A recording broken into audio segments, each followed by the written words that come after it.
I am assuming that you two, Perry and Paprika, have actually had a conversation. Paprika? Or no? Cayenne. It's close enough. It's a spice. I'm tired. I was thinking of paprika because I made salmon yesterday. Paprika's bell pepper. Get your spices right. Tomato tomorrow, you know. I'm just joshing you. It's kidding.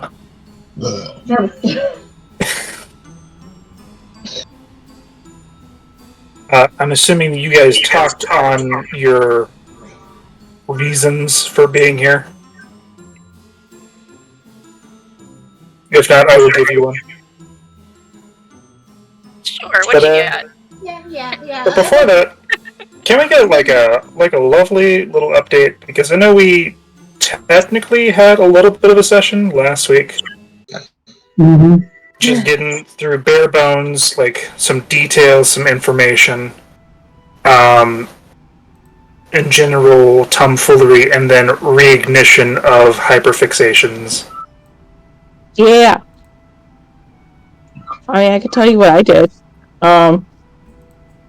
So Wilson went around town.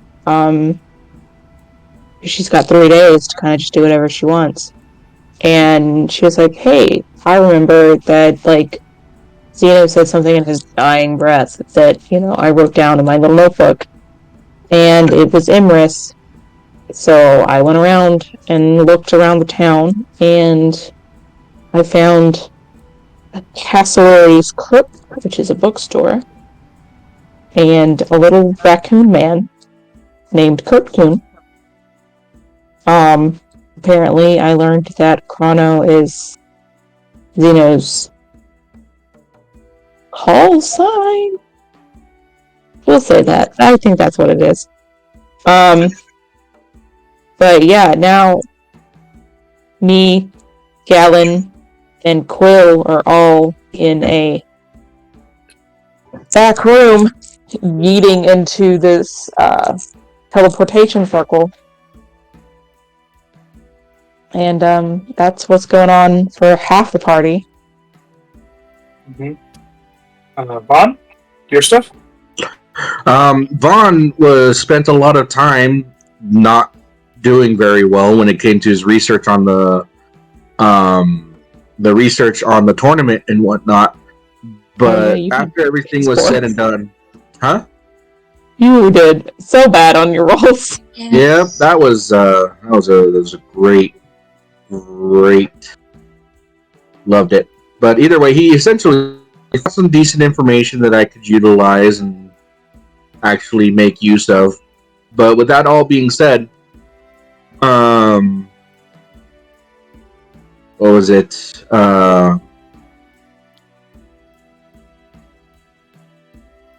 With all that being said and done, Vaughn spoke with Akir, because as it stands, we need to try and keep a regular number of 6 members. And as far as we know, without the ability to talk to Holston or Quill, we are going to have at least 3 members active. Myself, Gallon, pretty sure is going to join, and Akir. But for strategy's sake, we're wanting to try and keep a decent what's the word?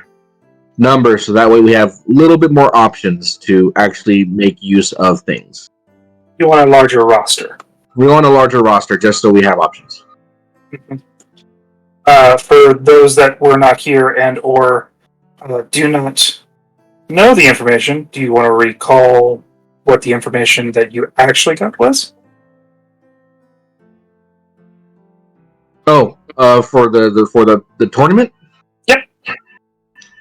The information basically consisted of the victors of specific the specific tournaments and everything like that, and also revolving around the the type of stuff to expect from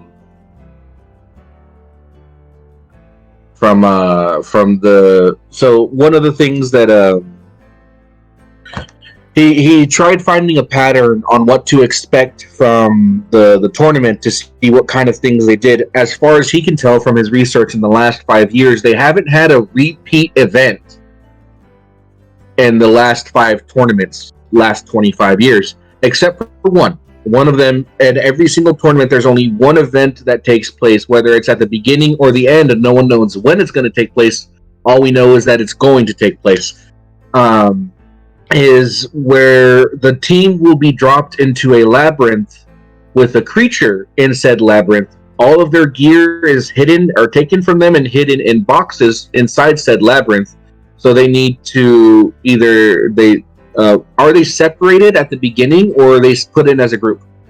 They never said labyrinth, but Or into. I think in my head I pictured labyrinth and that's what stuck. Mhm. You probably because of the D&D movie. Probably the D&D movie. Yeah. not gonna lie. But they are dropped into a field with all of their gear inside boxes that they need to collect while dealing with said creature.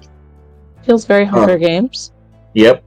That amongst other things, as well as the what was the other thing? Oh, this happens to be the bicentennial, the 50th year or the 10th tournament where this has taken place. So one of the things that Vaughn tried researching was if they did anything special for the 25 year or the 5th tournament, and couldn't get any information that was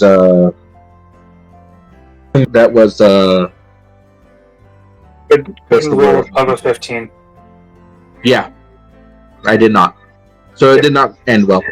That being said, though, he went over and is now because of his conversation with, it started with a T, the centaur.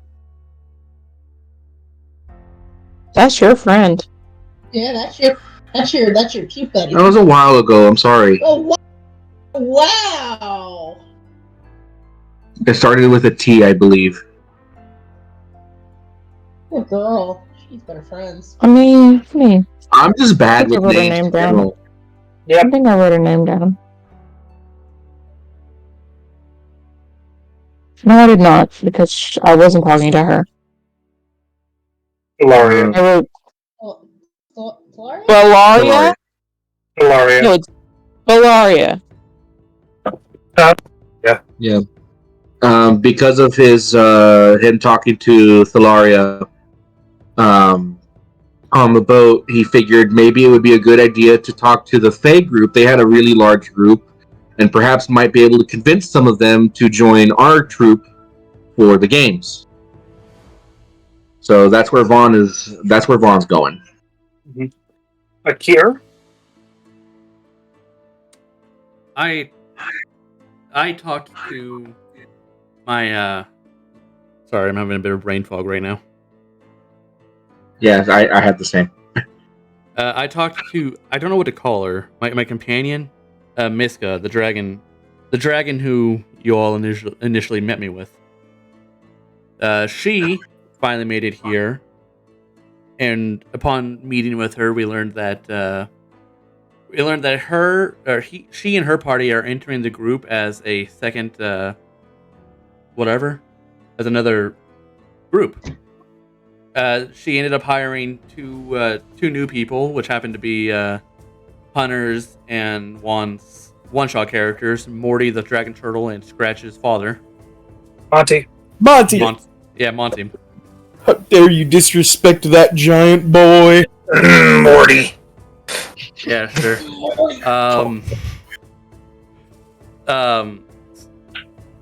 And something I learned about the tournaments that apparently Vaughn didn't was that there are guaranteed to be only 2 fights a day per group. So that's all we have to worry about is making our things last for 2 days. Or not 2 days, for 2 fights. The entire tournament will last 2 weeks, so that's 20 days. Yep. But that was basically all I learned because I didn't want to do too much off screen. Mm-hmm. But I met up with Miska. We talked Remnants, Reshem, my Akira's in quotes rival, but actually one of his better friends. He lost his arm up in Austral, but somehow had it grown back between then and now. That's good. They actually found a potion of regeneration in Dreystein. Yeah, so that was good of them. They got his arm back. Yep. Theseus, Reshem, Miska scratches it. Fate, Reshem just calls him Staff. Oh yeah, I also contacted Francis and told him, hey, we found Scratch's father. So And that's a thing. Yep. And also Monty. And she does mention Zadal. They're not going to be entering the tournament. They're going to be... they're doing an important mission in Dreystein. And I'm absolutely telling no one about Reese because his thing is sacred. So secret. Keep it secret. Keep it safe. So the less people know about him, the less chances there are of shit going wrong. All right, I should kill this Aurochs, and because you guys don't have the card anymore. Yeah, we don't have the card. Well, the card's still back in. Yep. Back Goodbye, there. Aurochs. It's just we fed the Auroch to Sorek when we first got there because why not? Big creature, a lot of meat.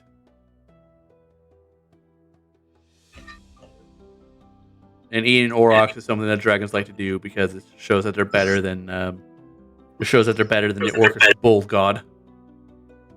I don't think Gallon has Butch. I think Butch is at home. She's at No home. idea. Oscar and Buddy are with us. Lycan keeps pushing us to try to use Buddy's alcohol thing, but we're going to save on that because I don't remember anything he does ever. Who's Butch? Your horse. The horse! The horse that you spent You have a like necklace?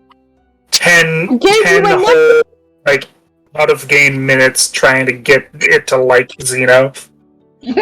Right. And you're just gonna be like, who's Yeah, Butch? Yeah, the horse that hates you. Butch will remember this. I remember now. Yep. Fuck that horse. That horse is so nice. There's so much shit. Fucking bit the shit out of Xeno. Something I did want to ask is if I'm allowed to I bring. know those feels. Remember Vespaya and Seraph? Yeah. Yeah. I want to Yes, ask but if go ahead. Zara would be allowed in the conversation or in the tournament. Zara would be allowed to. She's my summon, but I don't know if they allow summons. They allow summons. Ah, cool. There are conjurers, things of that nature. It's just they are not registered as. Team members. If they are a physical being, they are counted as members. If they are not a physical being, they are counted as auxiliary powers. While summon animals is, I'm pretty sure, or conjure animals, I'm pretty sure they're fey. I still think they qualify as physical because they hurt when they bite you. What I mean by that is that if they have a time limit where they go away. Oh, yeah, Zara doesn't. Zara goes Yeah. away either when I dismiss her or when she dies. So there's that. Yeah, that was So- it. Other than that, Okay. Akira's spending a lot of time talking to Miska, catching up and learning about the games through her, while Vaughn learns the games other ways, and Holston gets lost in the interdimensional vortex. Yeah. That's happening. Yeah, she's about to throw fucking flu powder on the floor. I'm already gone. Yeah. I'm already gone. Yeah, He's in the walls. He's in the goddamn wall. Gallon is going to be our heavy hitter, but if Holston doesn't return in time for the tournament, we might need another heavy hitter. I Yes. plan on being back. I So, have a time limit. Okay, you plan on it, but who knows what will happen. Gallon, things that you missed, besides those events, you would have seen a colossal creature that was hunting a purple worm. Yeah, I accidentally rolled real bad. Or real good, depending on your point of view. I mean, they were both very close to me, and I didn't like either of them, so... Yeah, the purple worm died in 3 rounds. No. It was bigger than the purple worm. Fuck that. It was basically a monster hunter monster from what Juan described. Have you ever played Monster Hunter Try? I've not. Well, I've not touched the series. look up the John Moran, and that's what I pictured. The what? JHENMOHAN. This creature was of the colossal category, took up 6 by 6. Yeah, big. I'll look it up real quick. And then Big scary. dove underneath the sands, had like a carapace, like reptilian, like Yeah, carapace with plates. I see why he made the connection. And like a You're looking at it? Yeah, I'm looking at it. like a goblin shark knife head. Yeah, I'm gonna upload the picture and be like, yeah, that's pretty accurate. Oh yeah, that's kind of less rocky, more knifey. Yeah, this is more rocky. Yeah, but more Great to know spinel it's rather than obsidian. wonderful. Yep. So yeah, that exists.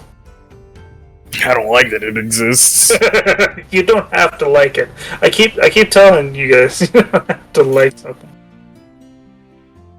But yeah, we're gonna take a little bit of a dip into the first few hours into day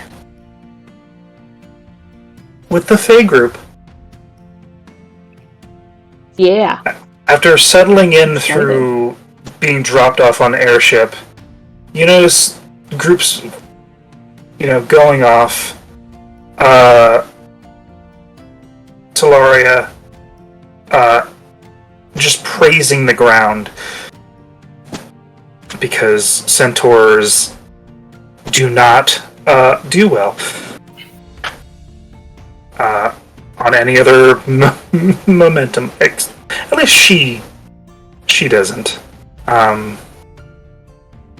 You also see several individuals of this troop that's just going to town, wanting to be adventurers and things like that, similar to your little gallivants.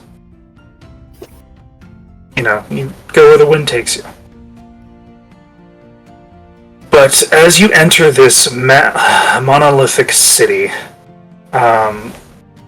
purely carved of stone, and in this almost breezy, sun-baked land, you notice basically the entire mountain was carved out to create buildings, structures, inlays with something would probably rival one of the major capital cities of any other country that you've been to.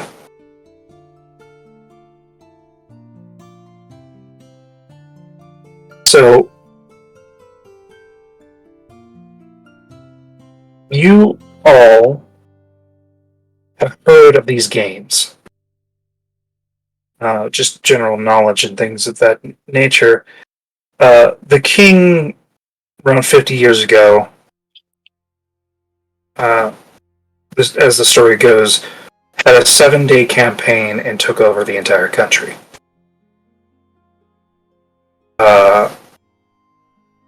Swift and decisive. Efficient. Efficient. Extremely.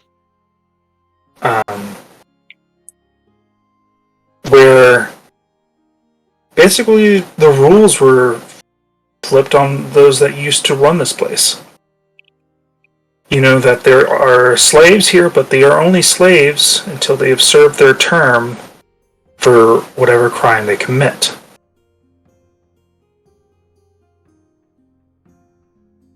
Though your tendencies are to be one of chaos, those on the boat have warned caution to temper your urges.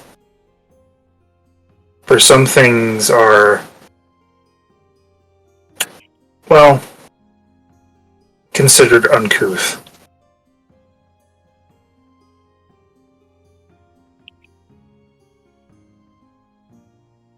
So,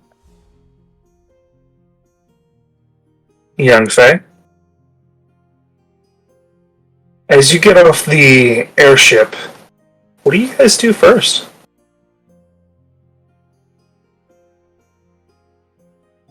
Barry? I'm just gonna look around and realize how small I am compared to everything. Mm-hmm. And I'm just gonna kind of step closer to Cayenne and just kind of, please don't leave me. I could get stepped on very easily.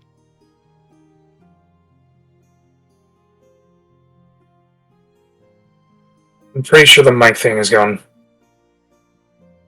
Wow. That is unfortunate. Oh no! We can't hear you! What is he? She's gone mute. She has to do sign language. I can't understand that. Oh well. You can learn. You gotta learn fast though. Gotta learn real fast. I have a question. If you have a tremor, is it an accent or stutter in sign language? We can hear you guys. It's just Lindsay wasn't ready to reset, and I had cat in my hands. Yeah, because Pudge is a big baby. Alright, Perry, just you know the drill. Get on my shoulder. Let some buzzard come and take you. Think you're a bug. This accent. I will That is. flutter my wings to get up and sit on her shoulders so I can look around like how you know how toddlers Yes. sit on like a parent's shoulders. Yeah, make sure to get my hair out of the way. For Yeah, her. I will sit comfortably. Comfort. Like, Always. Mm-hmm. That So is- what time is it? Is it morning, night? it is the breaking of the sun, Oh, Coming so up. so it's pretty early morning. so breakfast. Mhm. Well, I don't know about you. We Then. need food. Yeah, I was about to say you read my mind. I'm hungry. As you start wandering your way, you notice a interesting motif on quite a few people of collars with embedded gemstones. Like decorative, or they like? Some of them look nice. Some of them look ratty, but they're definitely not a fashion statement. So they're bejeweled, but they're not a fashions. Yeah. Seems to have these bluish teal gems embedded into the side of the collar. Nothing magical about that, or Do you want to roll an arcana? hold on, let me get my arcana. Because when my phone dropped, it just okay. Here we go. Oh, for Don't pull a Rama. oh, what? Don't worry about it. Okay, D&D Beyond. Of course, I'm a human. No, you're a humming. I'm a woman. They're glorified meat soup. I'm a glorified goat. I now have that like lovely thing of anxiety because of a thing that just popped in my head. Great. Oh, I'm sorry. Did I just do something? No, I heard it. This one phrase long time ago, and Alright, here we go. it made me feel weird, and then gave me anxiety a little bit. Alright. I can tell you guys if you want. That's a nat 1. Oh, Oh, you That can't.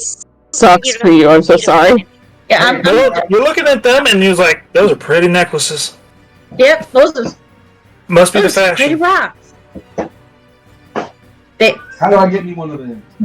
She's not that stupid. Well, she's stupid, but Yeah, but that's a natural one. You know, Yeah, he's like, I kind of okay. fancy them. yeah, damn rich people. Ryan, I don't think you'll want one of those. Trust me. I don't think I would. They look tacky as shit. I'll make you something better. I promise.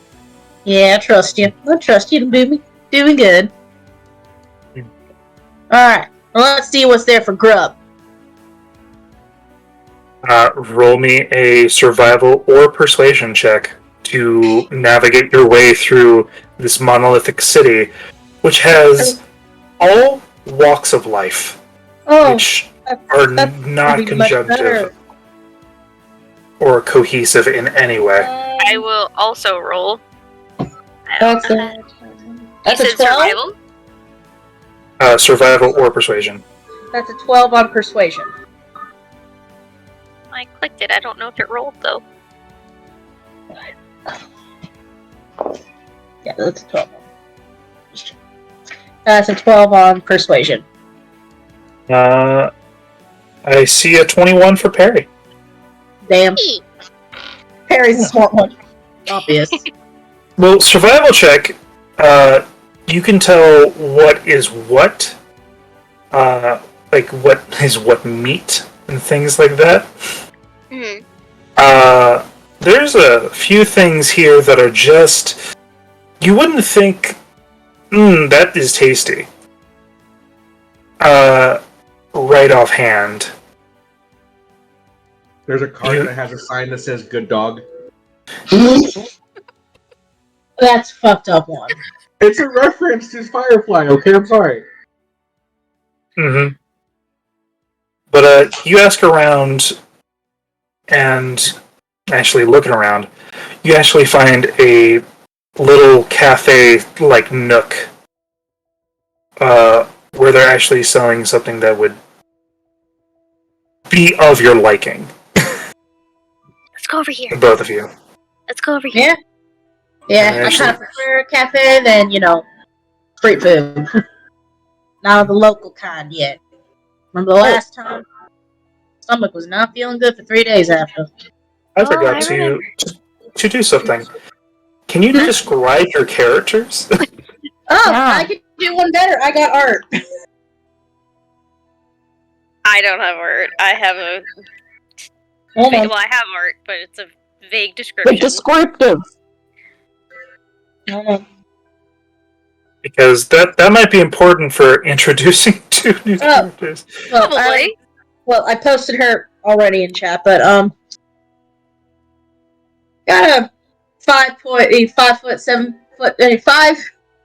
feet 7 inch tall goat lady, tan skin, hair of varying colors, dark black for bangs, which recede into, I want to say like a muddy clay red, and then Auburn? at the end, auburn, yeah, and then kind of like fades at the tips with blonde, So you're a blonde, a redhead, and a brunette. black. I know what I said. She's got, little black horns that peek out. She dresses in like sort of a woodsy kind of color scheme, a dark green like jumper deep slit down the middle, a DV slit. Little, what are the shoulder pads called? Pauldrons. Pauldrons. For the shoulder. But she got some muscle. She got some muscle definition on those arms, along with some arm bracers and fall leaf tattoos, piercings on her ears, her little goat ears, and her eyebrows. And then she's wearing the harem pants end right about the knees where you see her little goat hooves. Alright. Perry. Perry is about, I think we said she was about 2.5 to 3 feet tall. I don't remember. Be specific because I need to know. Alright, I'm trying. I'm sorry. Don't be weird, Mom. I Don't interrupt. I apologize. You're good. Her skin is a very, very pale baby pink. Her hair is cut very short into, no pun intended, a pixie. It is very, very curly, and it is a bright pink. She's wearing simple black clothes, black skirt, etc. She has a set of translucent-looking wings that are more on the pink side, and she has very long ears, which are covered in piercings. She also has a septum piercing. She wears 1 or 2 rings on her fingers, and all of her accessories, including all of her earrings, are varying shades of white, off-white, and if you looked just a little bit closer, you would notice that her accessories are all teeth, including her septum piercing. Yeah, Kyan would have a couple little teeth piercings or little bits and baubles, courtesy of Miss Perry. But yeah, she holds her head up with pride, kind of just happy to be herself, showing off all of her creations. Alright. You guys get some grub, and it'll be about 2 silver each. Alright, 2 silver. It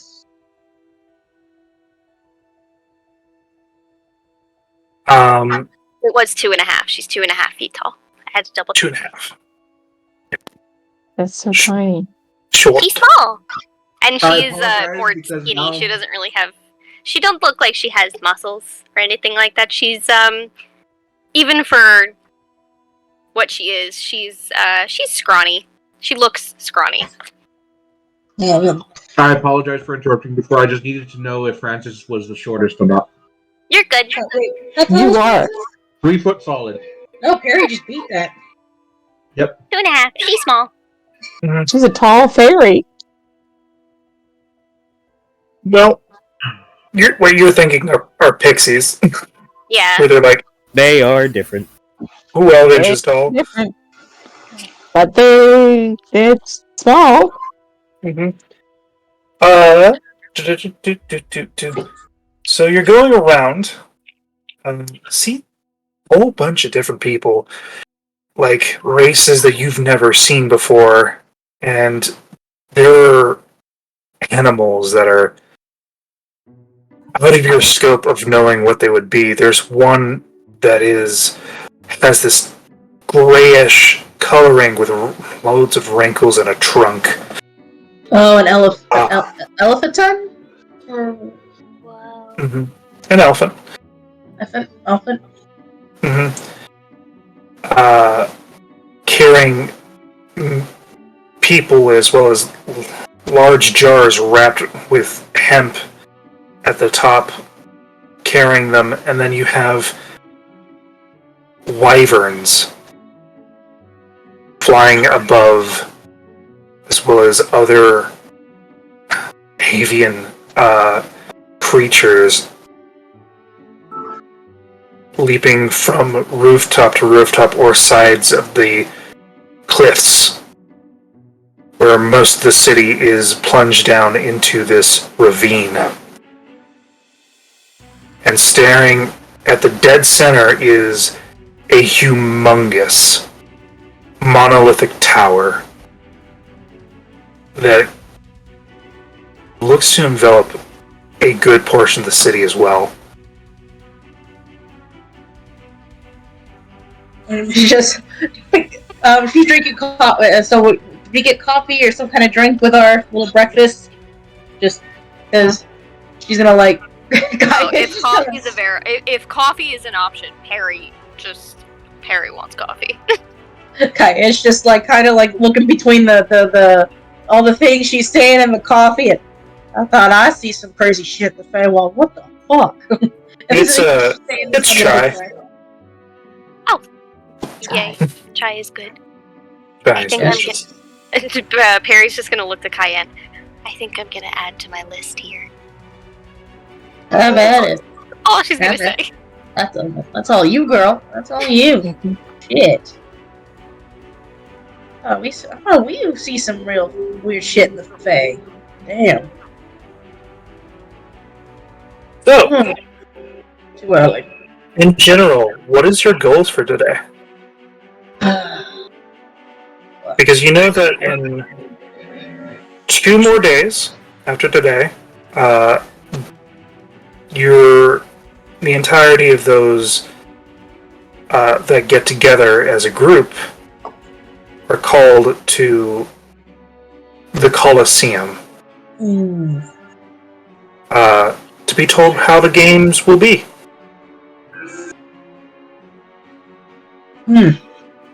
Oh, I heard from some folk on the boat. You and I might be splitting up. I don't do well with change, especially that kind of change. Well, apparently there's not enough people on the Fae side, so they might split us up.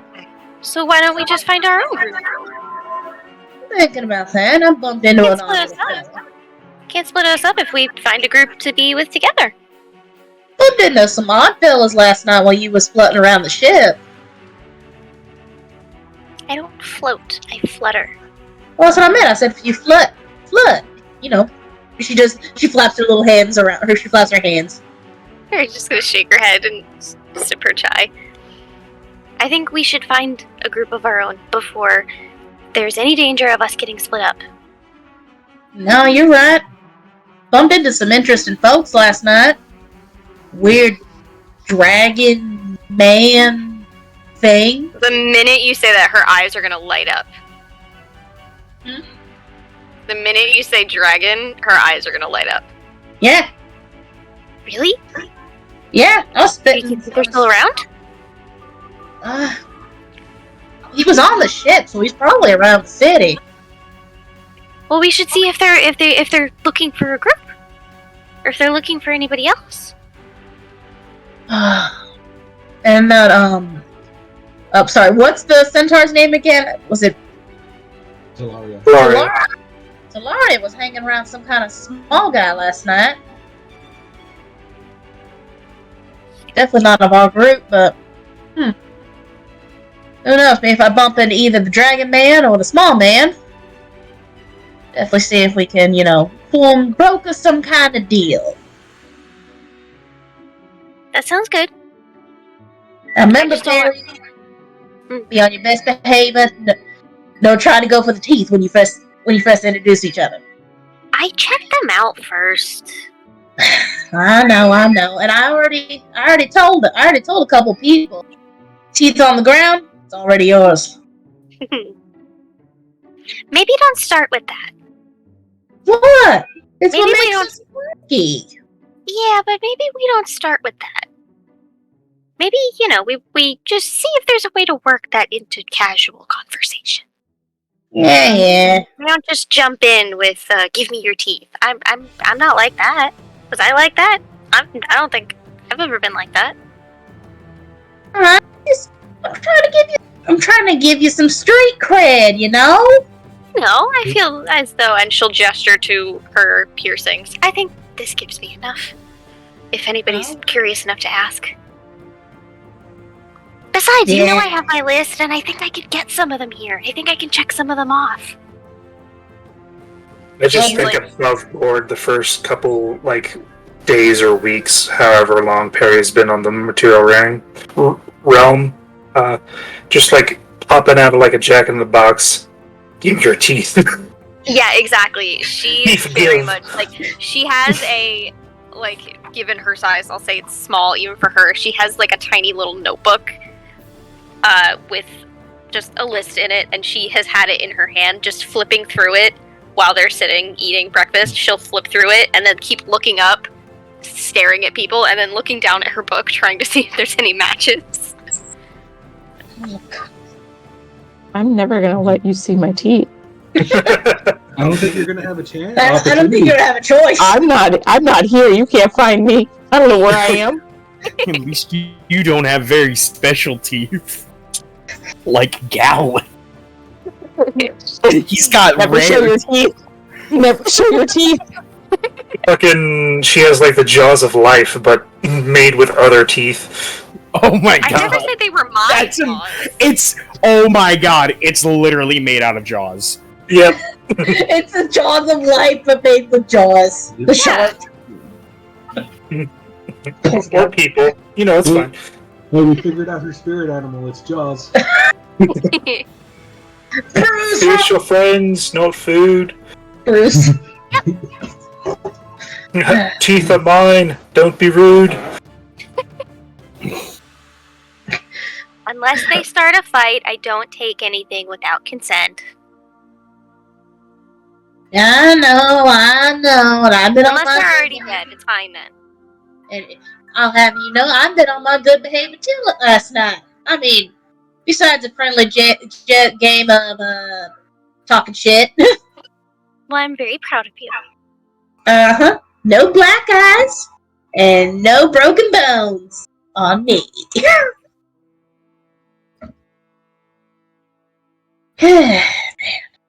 This is Very robbing. You're just ripping people's families teeth out from a crypt. Listen, they're dead. It's fine. They're not using them. They might. I was not mistaken.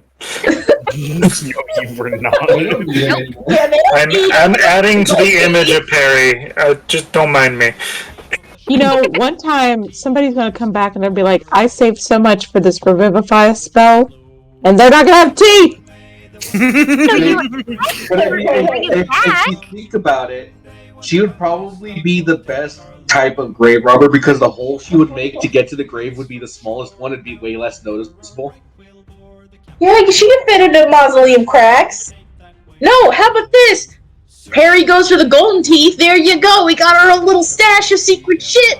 Secret gold to cash in. Gold teeth. What makes you think I'm giving up? If we find gold teeth, what makes you think I'm giving them away ever? I'm just saying. You know what I do with what I find. Oh, I know. I'm just saying. You know what the fuck I'm about. You know exactly. You know what I'm about. No one's getting these teeth. No one's getting gold teeth. You can crack my So, cold hands. after you have your chai and things like that, and do a little bit of sightseeing, you want to go find the rest of these people? Mm-hmm. Yeah.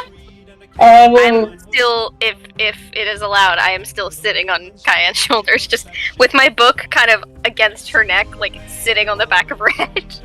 Perfectly fine. Wonderful.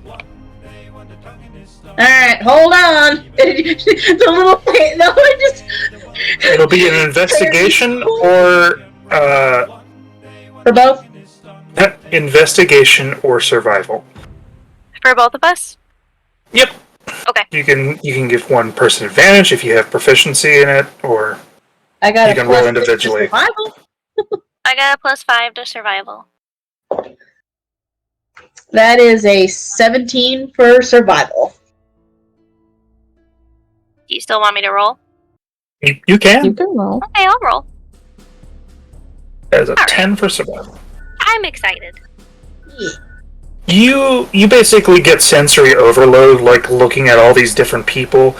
There's a half giant, somewhat like a half troll or half ogre. You're not too sure. Big teeth though. Big I'm fucking literally teeth. just mumbling, leaves. I just keep every time we're like Kaya's trying to pay attention. Anytime I see someone walking past with like tusks or anything, I just kind of grab her like. Watch the hill, watch the horns, watch the horns.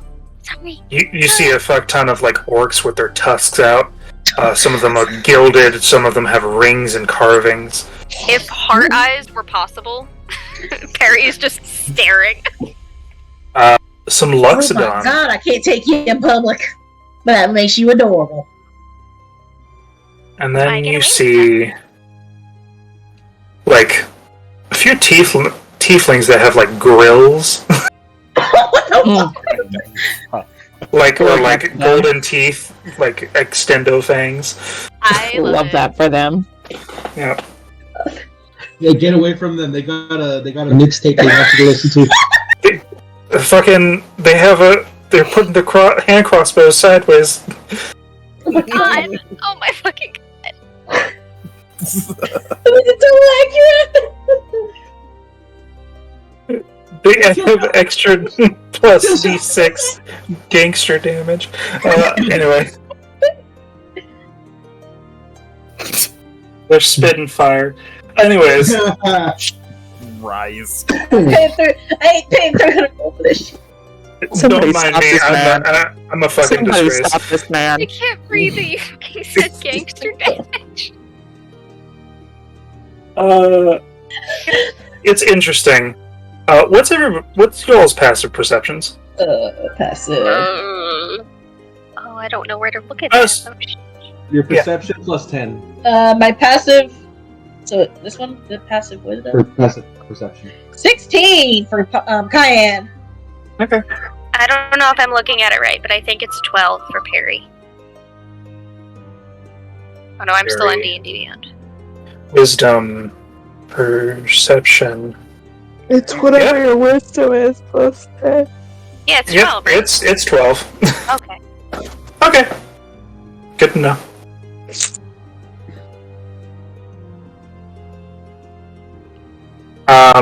But with that lovely high number, you eventually do find and connect, like almost in the middle of the street, with that small fellow. You would have seen Uh, Vaughn, like, he's giving all of the, like, he's not, like, if somebody is meeting him, like, if someone's walking towards him, he immediately kind of, like, sidesteps and kind of, like, does a small little head bow to apologize for being in the way, kind of. Hey! You, small one! He doesn't, because it's in the middle, it's a busy street, right? It's a busy everything. Yeah, so he can't. He has a decently high perception, Alright. but there's a lot going on around him, and he's focused on not being in anyone's way. You know, fuck it. And, Cayenne just 2 fingers in her mouth, like, does a loud whistle, like a loud, loud farmer whistle. Okay, roll me performance. Not allowed. Warn me before you do that! I need to get his damn attention. It's the one that was with Centaur last night. I know, but you still gotta warn me before you do the whistle. Big ears, Oh, sensitive alright. ears. 13. 13 performance? Wait. No, actually, that's actually a 15. Because I mixed perception with performance, and my performance was plus 8. And I got a 7. Okay. Vaughn, you hear a loud whistle, and like those that are immediately around cover their ears and just like speak in different tones and tongues. Just like When Vaughn turns around, you see his expression kind of brighten up. Oh, good. I tried calling you. Oh, so you're okay. I was looking for you beforehand. Hello. My name is I'm Vaughn. I remember seeing you primarily, pointing to Cayenne, on the boat right here, and I was actually looking for. Well, I was looking for all of you, by extension, the rest of you. But you'll do. Well, Hello. actually, hope you don't mind. I had a +1, and I point to Perry. I will kind of just flutter down to land in front of Vaughn. Hi. Hello there. Yeah, no, I recall seeing you fluttering around on the boat as well. Yes. So You I said was. Vaughn, Huh? right? Yes, Vaughn. She'll stick her hand out for a handshake. I'm Harry. He hesitates for a second and like he gingerly touches your hand, gives you a quick shake before he kind of like recoils back just a little bit and like clasping both hands together, he bows his head towards you. Cayenne. She leans forward. Before you even clasp your hands together, she just gives you like. She just gives you that farmer grip. Both hands together. Yeah. And howdy. My name's Cayenne. You can call me Kate. Okay. Okay. And it's like one of those like almost hand Ron breaking. is gonna have a fucking panic attack. He's going to have conniption at the end of this conversation. He's like because like she said she clasped both of when he did his hands Yeah, together to and bow his head. She just grabbed both of them and started shaking, and he just kind of like froze for a second. All right. Lady Cayenne. Lady. Hi. Yeah, Cayenne. Sorry, Lady Harry. It's an honor to meet you. I was actually hoping to speak with whoever was perhaps in charge of your group to ask for which one amongst the Fae group was considered in charge, if you don't mind my asking. Were we really close with the Fae group or? That's up to your discretion. I'll leave I feel that like up to we you. probably But just kind of hitched a ride. Hilaria Yeah, we definitely just kinda was bugged around. the leader because she had the most drive to come here. Wait, who? Talaria. Oh, I believe it was the centaur girl you were with last night. Oh, Lady Talaria. Yeah, her. Alright, well, if it's alright with you, I was hoping to get the chance to mayhap speak to her. I mean, we have no real connection towards Talaria. Oh. I mean, we Yeah, just we bumped kinda- around. Yeah. We were just Oh. getting out of there. Then you two aren't here for the tournament at all? No, we are. We are. We just, hey, you wanna? Hey, we going to this thing? Yeah. Can we join too? Sure. Just don't fuck up. I see. Vaughn, like you see him reach up to his chin, or like pinching the top of his lip real quick as he thinks for a second. So I think that might simplify things if you're not really associated with them as a group. And I mean, we kind of a package deal. You want one, you get the other. 2 for 1.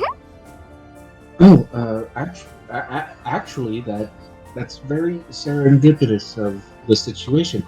I was wanting to speak with Talaria because I noticed the Fae group had a rather large number, and my companions and I were interested in joining, but we find ourselves small in number. And was wanting to ask if there was by chance potential for perhaps some of you Fae to join us. Actually, if you're interested, you would be under the banner of Waswari, to my understanding, fighting alongside its chosen champion, the Ashbringer.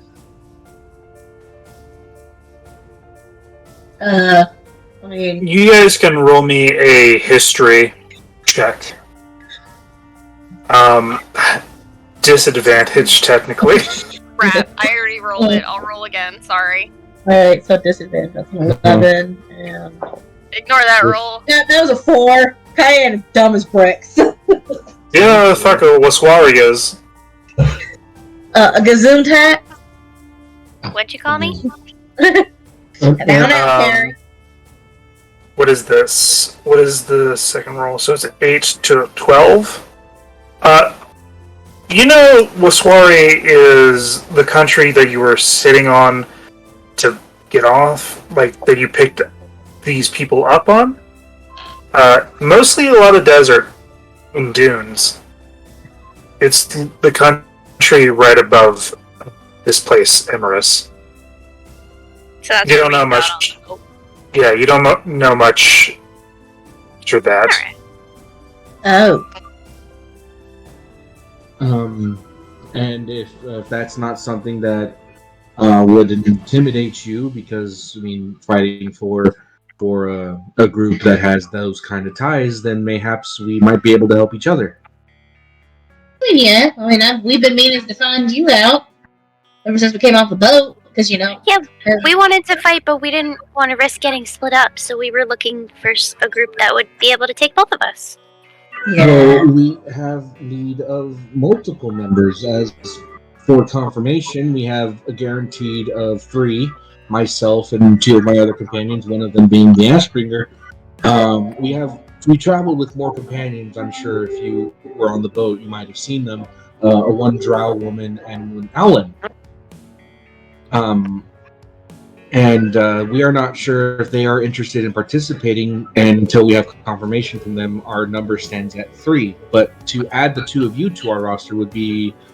what are you capable of? Like, what, if you don't mind my asking, what would you consider your professions to be, so that I know?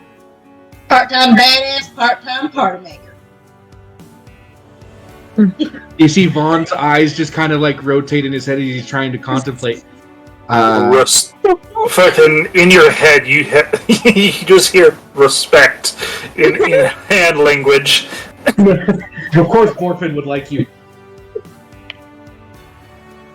All right. The other one's a dentist.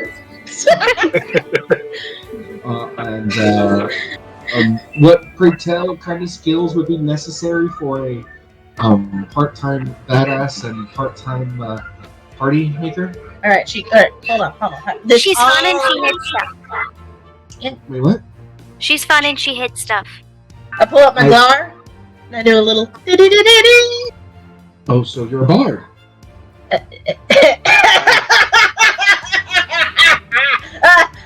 You funny little man, you funny. No, this is what breaks the ass. And then she pulls out her bow. I mean, I noticed. So you are an archer?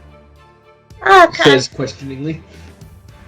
Yeah, I mean, I kind of roam the land, shoot shit, shoot some bad guys, get some money. Without any context, I apologize if this question seems rude, but are you good? She's very good. Oh, you want to? You doubt me? No. I had to prove my skills. No. I'm just. You seem to carry yourself very well. You have the build of a seasoned adventurer warrior. So I would assume that straight, little man. You wouldn't be interested in the tournament if you weren't at least partially skilled. So I could believe that you're here for a reason. So I take it. I just was curious. How about you, Lady Perry? What about you? Well, and I will pull out my smaller crossbow, which is the weapon I have as well. I use this, but also I make stuff that helps me a lot. And is good for fashion. Vaughn takes a quick look once over, and he kind of gestures towards the ear. And you notice he's a high elf, so he has pointy ears as well, with very very sharp features on the face. The earrings, I'm guessing you might have made those. Mm-hmm. I made them. I made and I also Perry will put her crossbow away, and she'll pull out a tiny dagger, and you'll see that there is more. If you're looking at them quickly, they just look like white stones adorned to the hilt. If you're looking very quickly, if you look at them a little closer, he's not deep looking because he doesn't want to seem like he's staring. So You're a weirdo. And your skill set, if you don't mind my asking. I'm fast. I'm pretty fast. And she's good for behind the back fighting. Oh, so you're pretty stealthy. I mean, considering. Is it rude to comment on your size? No. I mean, if you pissed her off, she'd already let you know. Yeah, and it's pretty hard to piss me off, actually. Well, that's good to know. And That guy who pissed her off? Yeah, he did not look. He didn't look pretty after. Vaughn just takes a moment. I will keep that in mind. Don't worry. Again, it's really hard to do, and it's okay to comment on my size. I consider myself fun-sized. Very well, I was merely going to say you have a size conducive for a very stealthy build. Am I right to assume such things? Mm-hmm. Well, as a matter, actually, that fills out kind of what we would need. We have access to myself. I'm a training martial artist. And then amongst the others, we have a very strong fighter in one gentleman, Master Morrow. You will meet him soon, I'm sure. And between you, Lady Holson, and the Ashbringer, we actually might have a pretty well-rounded team. Juan thinks for a moment as he kind of like has that look like we have a shot if this works kind of look. And I just make a look at Perry like, holy shit, we didn't fuck up this time. She's just beaming. And you notice one of Cayenne's teeth is missing, like the one on the side, like kind of near her canine. He makes a note of it. In that case, are you two perchance busy at the moment? Do you have anything you need to collect? Are you have staying anywhere or? No, we kind of just got here and we were just kind of wandering around. Yeah, we just had breakfast. Did you eat anything? Oh, I'm fine, thank you. In that case, if you're not doing anything, if you're interested, then you don't have any kind of prior agreements with Telaria and the Fae group, no? Did we? No, we landed and then we could just kind of fucked off. Yeah, we just fucked off.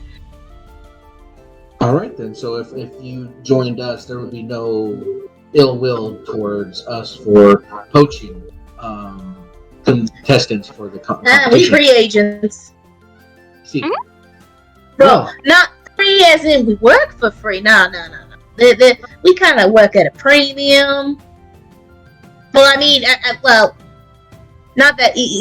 Look, what we can, and I'll reach up to grab Cayenne's wrist, or however tall she is. I'll just reach up to like grab her arm and just kind of tug on her and just go, we can discuss all that later. Look, let's just say there's no hard feelings if we joins you. All right. The last thing I would want is to start unnecessary conflict or bad blood. So I'm taking your word for it. I trust that you know better than I the situation that they are all in. And if that's the case, then if you don't mind, just follow alongside me. I can go introduce you to the Ashbringer. Sure. Yeah. All right, Perry, if you need up. No, I think I'll stay down here. All right, just stand between me and Mr. Vaughn over here. Oh my god, like she's the child. I love it. Yep. When you're down there, you notice a large amount of small folk, goblins, halflings, gnomes, a few little frogmen. I mean, she wouldn't be interested. They don't have teeth. No, she's just taking Frogs it all have teeth. Yes, they do have teeth. Some of them do very much and have teeth. Mm-hmm. There's one frog that actually has fangs. Oh god! And Do you I just see like anything in particular that catches my interest? teeth-wise or people-wise? Yes. Okay. Well, you notice that there's like one little like grung on a soapbox throwing out papers, and the other two are smoking. Their teeth are terrible. You see their entire like throat enlarge and just have the largest puffs, and like make weird shapes with them. That's so cool. Mm-hmm. They're basically vaping. Love it. And if you Yeah, notice wait. as you're walking behind Vaughn, he does his best to avoid people, but when it's unavoidable, he always kind of like turns towards the person he accidentally bumped into, bows his head and apologizes, and continues walking. He strikes you as a very meek person. Whereas if someone bumps into Cayenne, you're like, hey, watch it, pal! Cayenne's gonna kill somebody in the street before the end of the day. No, she's gonna give someone a black eye, or she's either gonna give a black eye, or she's gonna get a black eye by the end of this. Cayenne, remember what we talked about? Hey, I was just warning people. I know, but remember, we have to be on our best behavior. Roll me a charisma check. Fine. Cayenne. Charisma. Cayenne's gonna get herself beat the shit. Been here for 20 minutes. I think we have a new record for somebody. Okay, I'm re-rolling that. I'm not eating pavement. There we go. That's a dirty 20. Okay. You could bump into a few people, whether it's their fault or your fault or just general traffic. Whatever, lady. And this just like moves past you. You bump into a minotaur that just snorts. You too. Into a halfling that pisses himself. No. Cayenne mostly pays attention to the top people. If it's like smaller, she kind of like also when she's walking, she makes sure to not step on Perry because they're hooves and any other small folk. One thing that is of note that would seem extremely rare, especially because you come from the Feywild, you see Mycodons above ground. Because of Mycodon? I was gonna... Mushroom A man. mushroom. Mushroom people! And they're like Pixar tubby. Like they're skinny, like at the base of the mushroom head. I got it. They're like Baymax. Do they seem friendly? There seem to be selling jewelry made of fungus that seems to be petrified. Good for them. Everybody needs a business. Cool. Perry's just delighted by everything. Yeah, no, it kind of gives kind of She look gives too. off. If Vaughn is like paying attention, Perry gives off very like sheltered kid vibes. More like the second one, less like the first one. More like the second one, less like the first one? Is that what you said? Yep. Wait. And maybe there's like one like the third one. Oh, that's adorable! But yeah, as you make your way, basically just sun's beaming. We switch to more ominous light. I have a feeling Who's it this gonna be? Considering it was very ominous when I showed up in this person's home. Yeah. And Akir, you are set upon by a shadowy figure. No. I want to put it over. Wouldn't surprise me. Oh, hey, this music is basically my theme song at this point. Yeah. Yeah. That's what happens when you make spooky boys. I love them. Gotta love some spoopy dark boys. Generally, you've entered this chamber and the door is now shut. And doesn't seem to be any way out but this almost small reservoir full of greenish purple pearlescent dust. And the ominous instructions from Kurt saying, just take a pinch of dust and throw it at your feet. You'll get there fine. Because you guys weren't here, he is a sentient raccoon. He is a An awakened full raccoon? 3-foot tall raccoon man. She will ask, since they are on a deadline, before she throws the dust at her feet, because she's still gonna throw the dust. But,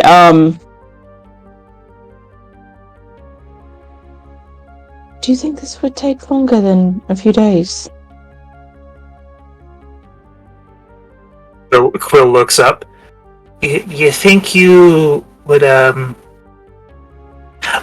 don't know what's going on here. This is, some weird cultisty shit. Are you scared, Quill? Well, I'm definitely not on the edge of, like, my seat happy. I'm a little nervous. I didn't have much to do with, Mr. Zeno.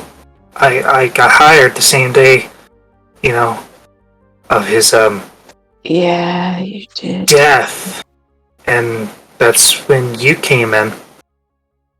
Yes.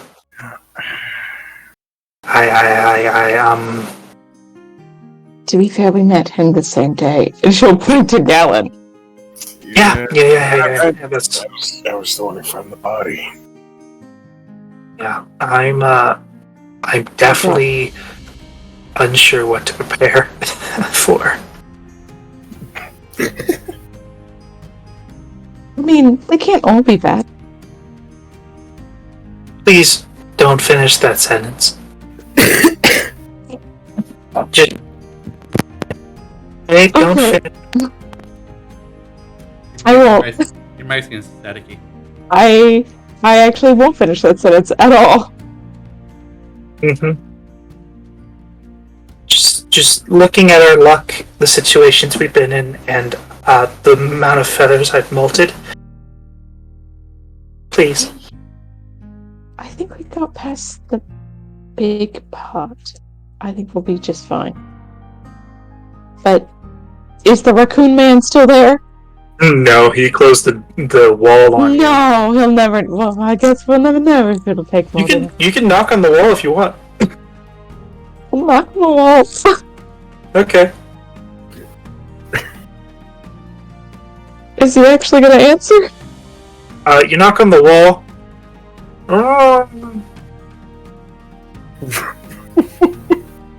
What? That's what you hear. Okay. The door, the wall of it, like the smidgest of openings, and you just see the raccoon mouth. Everything okay back here? I was just wondering if it was going to take a long time to do this, or... I don't know. I'm not from the main office. That's up to you. Like, if you have a deadline, that's your prerogative, your problem. You're right. It is. Like, I'm not saying I'm not gonna let you leave now. But I'm also not saying that. You jumped right in the pool. You're right, I did do that. Okay, well, we have to make it back in enough time to come back to this little fight thing that's happening, so... I do not control that. That is up to you and, the man upstairs. Alright, let's go rush the man upstairs. I would highly... You know what? Sure. I'm not actually gonna rush the man upstairs, but let's get a bit. You know, I was gonna say something, but like, I never seen anybody rush the man upstairs, so it would be an experience to hear about. Talking to you after that might not be possible, but who knows? We don't want to. So just throw the powder and get going. Are you with the raccoon? I love him. I love Not him. just walk in. Do you want me to hold your hand? Like, No, I'll throw the I throw the powder as It's- soon as I it's say you are the raccoon, sample extractions. and then step into the circle. And I guess I disappear. Fucking guess I follow suit. Quill, come on! He grabs No. a fistful of powder. Oh, don't inhale that, it's toxic. It closes the wall as you all at the same time throw it down and hear that. So long before he said that.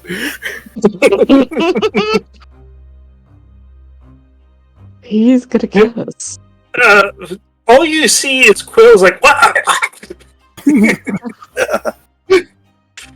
As he like breathes in saying the words what, and just like has the harshest coughing fit. Poor guy. Pat on the back. Quill, like for like half a second, has those pigeon eyes. You know the ones. Mm-hmm. I do. As he's hawking up a pellet of this gross dust, as you are transported into almost like a scenery like the Starry Night, as the entirety of the surroundings around you melt and fade and twist and turn, as new surroundings bleed in to your periphery. And you are in a chamber, clad with white and black tile, sconces alit with blue flame, but seems to have this not discoloration, but just general sense of illumination coming from them. As you see a single door.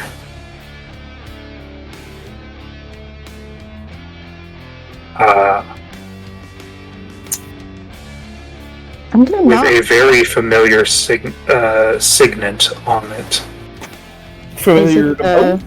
Or just her? Just her. Probably just me. Sounds like just me. What's the signet again? That of a blackened greatsword and sickle. Okay. So Holt's gonna walk up to the door and she'll like essentially like run her fingers down the great sword, and then as soon as she like reaches the tip of it, she'll knock. As you feel the greatsword, it feels like it has a little bit of give. I don't want to just walk in though. That's scary. There's no door handle at all. Nobody answers when I knock though. When you knock, I'm not just gonna walk into this man's house. I don't know what's 3 minutes What's there? passed with no answer. so it's just no one was there. If there's give to it, I will push through. You know that there is... The symbol itself seems to be in the wrong shape. Like it needs to be rotated. Oh. And which way is it now? It is seemingly upside down. I will rotate it right side up. And then you press in. Mm-hmm. Alright. As you press in, the signet comes to life, twisting, turning, and unlocking as the door pushes forward and then separates out from the middle, opening to a hall. Almost like a grand entryway for like a school. Like a varsity school. Ivy League, I bet. Sconces lit in the same manner. And from a balcony, you see a figure wreathed in darkness, only showing a silhouette.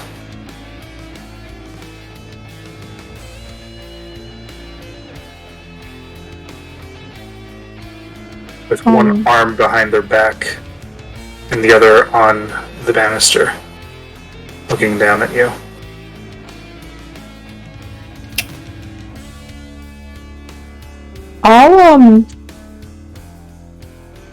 I'll look up. Do I see anything, like, as I'm looking up at this man, do I see anything as I walk in that would be, like, considered dangerous, that maybe they, like, set out just in case?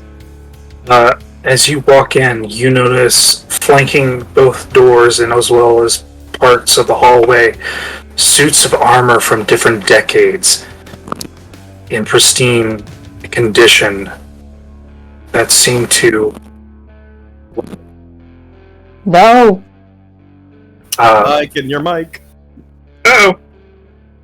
Suits of armor that are pristine from the decades! That's where you stop. That seem to be gilded with motifs of gold and red and black colorings. Approach. What the fuck was that? I was in English. You approach. Oh, like, and it's real bad. Yeah, it's real bad. You sounded like a little bebop robot. You did. Hello? Better. Hello? Better? What's going I on? heard gilded with motifs in red. Whoop, Yeah. Literally. whoop. Yeah. Golden, gilded in gold, red, gold crimson, and black metal and tabards. All sharing the same sigil upon them in different places. The same sigil of the black and the great sword. Mm-hmm. Yeah, I will continue. As long as nothing seems like sketchy. So it's the man that his silhouette on top of the what looks She's like got- a she's- overhang. She's definitely looking at him. She doesn't want to make sure it's like she wants to acknowledge him, but like walk in to where she can at least like see something, so she's not like funneled. You're not one of the indoctrinated. You would be correct. I'm not. Who let you in here? I know one of them, but he died, or he was a bit shattered. Pulse and info. Sure. Why do you know me? Oh, it's simple. Me and Xenophil were in contact. Oh, okay. So you know him. Yes, but I don't know these two. Oh, he found him, and he's with me, and this one is also with me. I inhaled that stuff. Am I gonna die?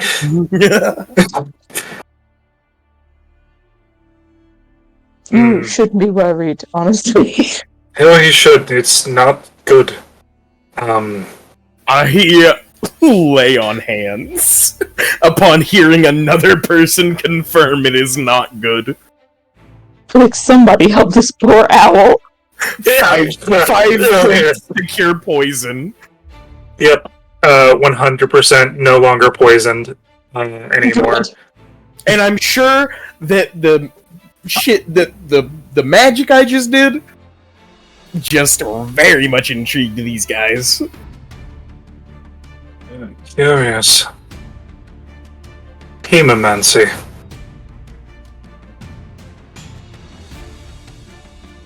So, Miss Info, what is the pleasure? What is the pleasure I can... What can I do for you? I just happened to be in town.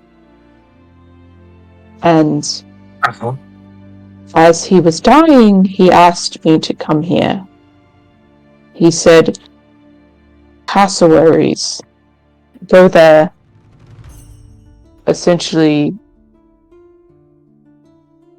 chrono is going to be the word that I need. And I mean, it worked thus far, but honestly, I have some questions. Like, was he real? Was he just a doll? Like, he was a porcelain little man. Xenophil was real, and is still real. Xeno is also real. The doll was a necessary tool. The man that you know as Xeno was an aspect of someone else. An assortment of the personality, what could be concentrated and filled in to a form to, well, increase the widespread need.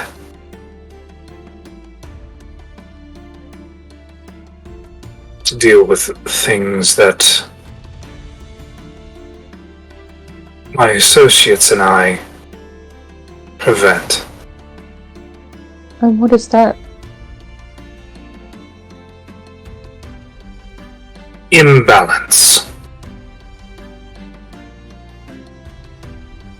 Tinkerings from other sides.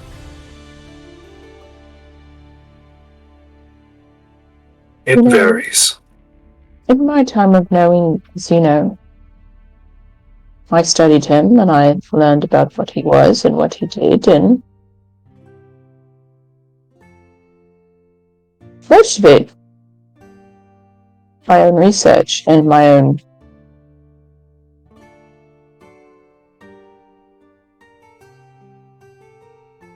you could say suggestions. If you know so much about me, then am I correct in my assumption that things are not right, or as they once were here?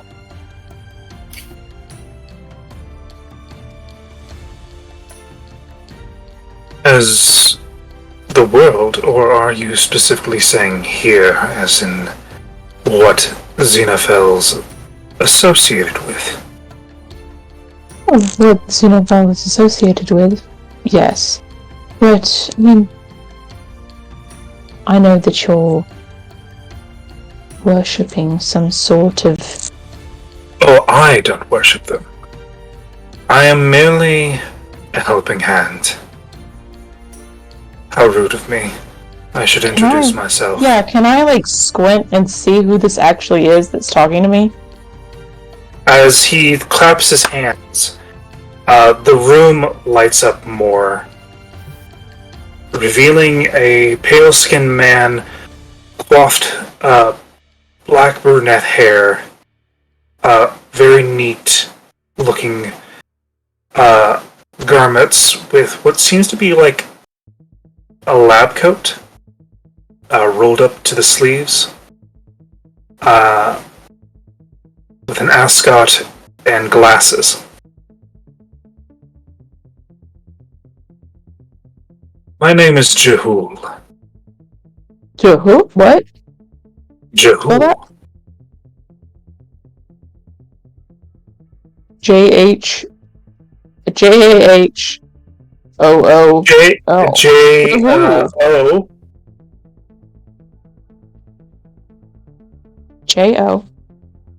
H-U-L... Okay. Jahul! Or J-H-U-L, yeah.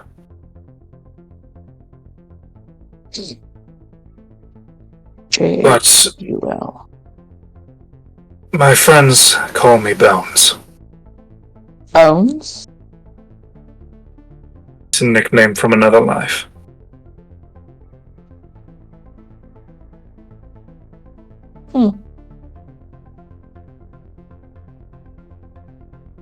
So, you came all this way?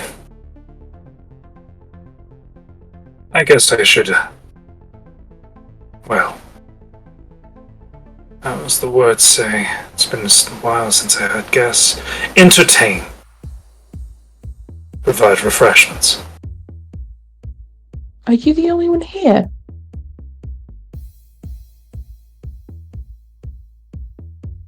Currently the only one you'll see. That's fine. Because you haven't been really vetted yet. No. I've not. But I do have questions about what this is and how he I was love able to children do with the thing. questions.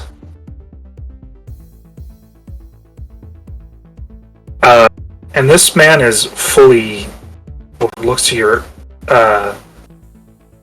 from your eyes and just their appearance. They're human. Just a guy. Just a dude. But he did call you children.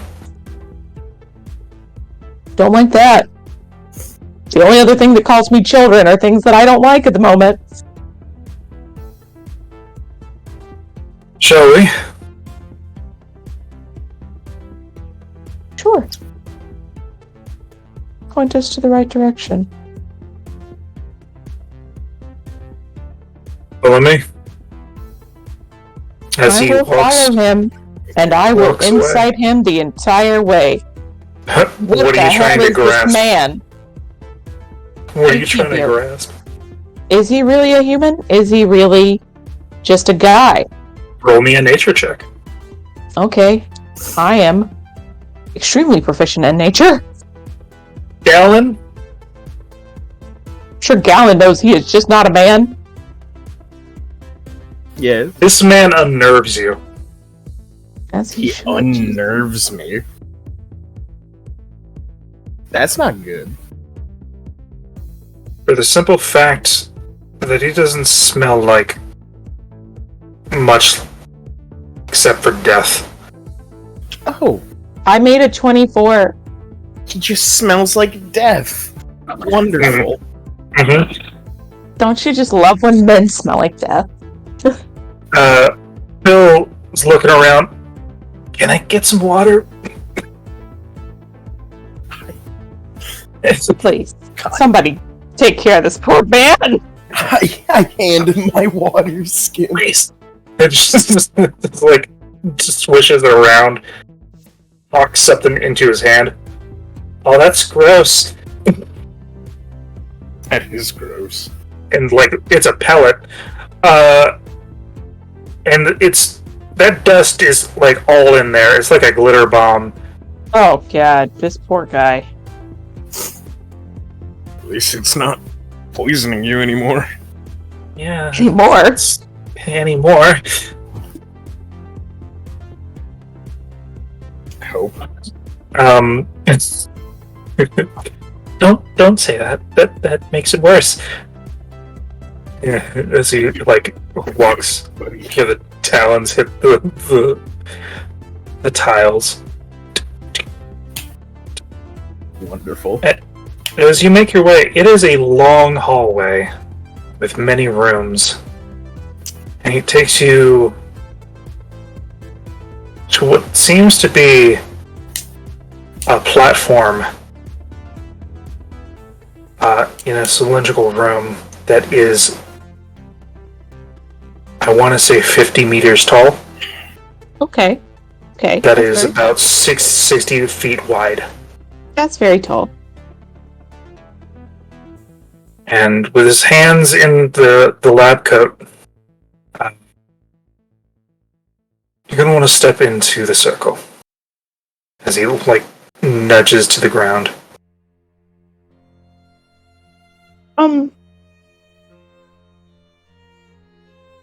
Where you see... So, did I get anything with that 24? 24? He is very confident, as well as the fact that he is 100% human.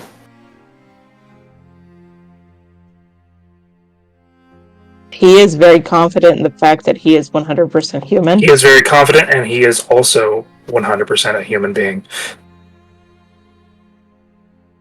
Okay. His form doesn't portray anything else.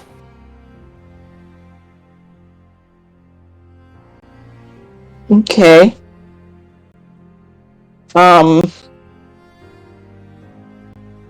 The only thing that's a little frightening is that there is like a pinprick of light in his pupil. Don't like that. Particularly of an emerald color.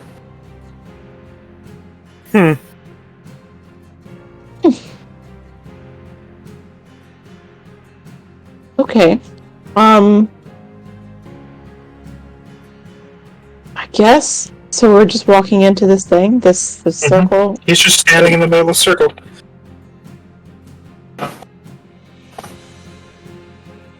I'll cautiously step forward. You step forward, and so does Quill. Guessing Gallon follows suit. Yeah. And he looks to you. Keep your hands and legs and limbs inside the vehicle at all times. What? Avanti. As the platform raises and twists in the air, and you see there are sections of this tower that seems to have rooms galore, lining this cylindrical hall as you go up.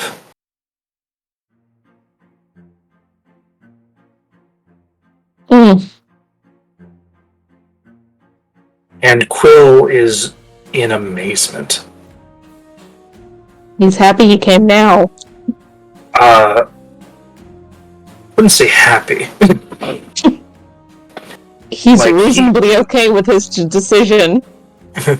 He is observing every obstacle and things of that nature, and seeing everything around, and is pretty overwhelmed with the amount of infrastructure as well as arcane design.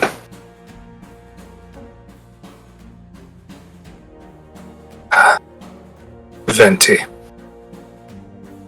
As you go up what seems to be, if those that are counting, All of us, I'm assuming. end up on a floor 20 stories up. Oh, That's kind of high. this kind of high. As from side of a railing, little sections of stone start to pour out into and connect itself with the platform as he begins to walk.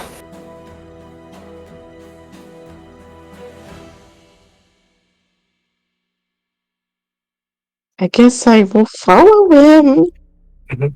I don't Leads know where we're going. Leads you to a room, Gallon's along for the ride. opens it, and it seems to be an extremely large chamber.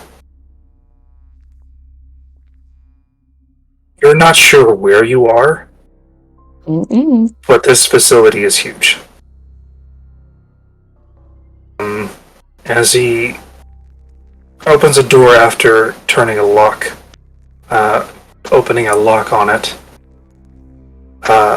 enters in, lets you inside, where you see a long dining table with myriads of things on display. The most notable being a large, fogged up box to the side of it. with what seems to be a very significantly sized mass floating within.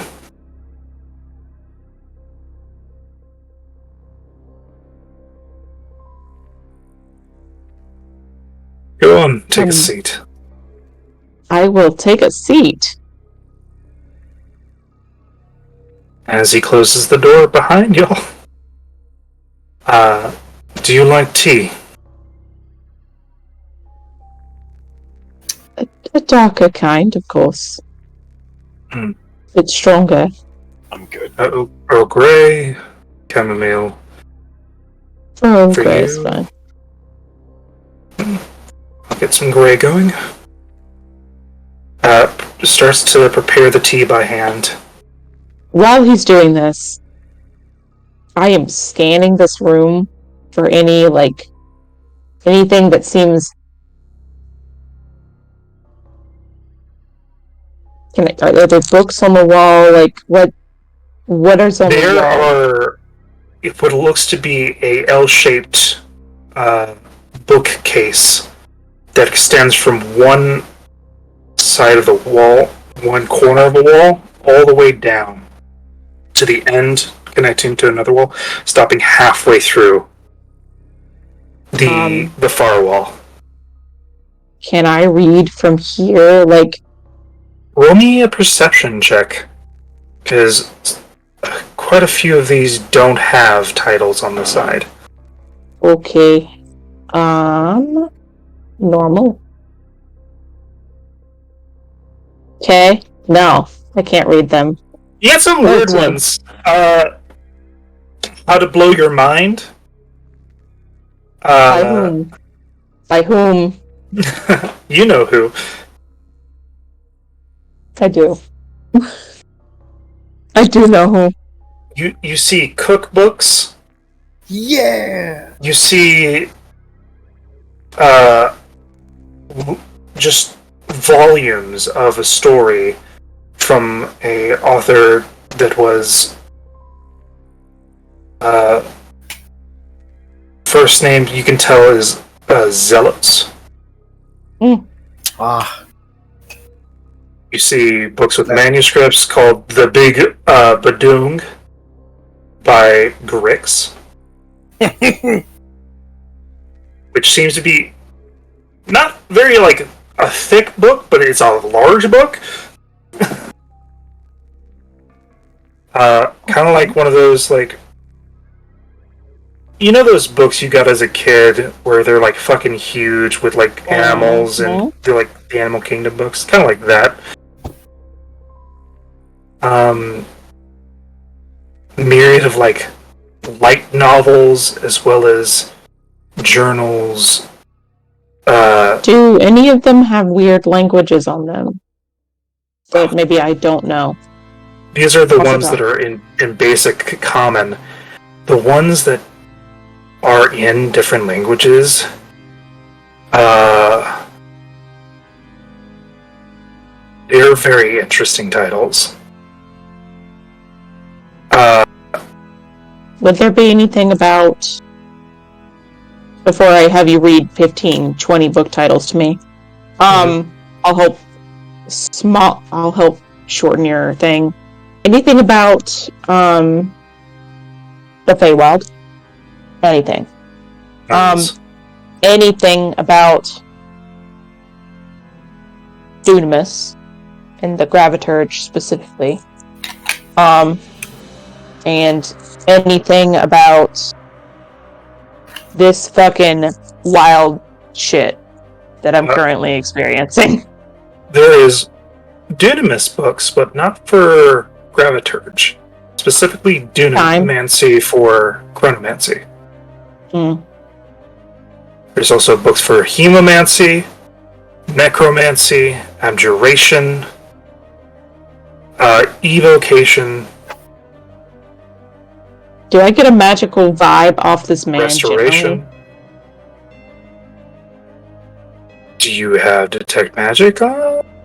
No, I just am hoping for a vibe check. But the vibe check is that he's pouring tea. He looks science-y. Whoop, He could be scholarly, he could be a wizard, you don't know. I'm gonna take the fact that he's just real well read, I guess. But no graviturge. Chronomus? You said chronomancy, though? Chronomancy. As well as books on multiple different planes. I'll take... He asked us to sit down, so I'm not going to take his books. But I will mark where they are on the shelf. Okay, you mentally mark it. That's fine. So he brings tea. I'm not going to steal this man's books. He could kill me. Brings Quill a large glass of water.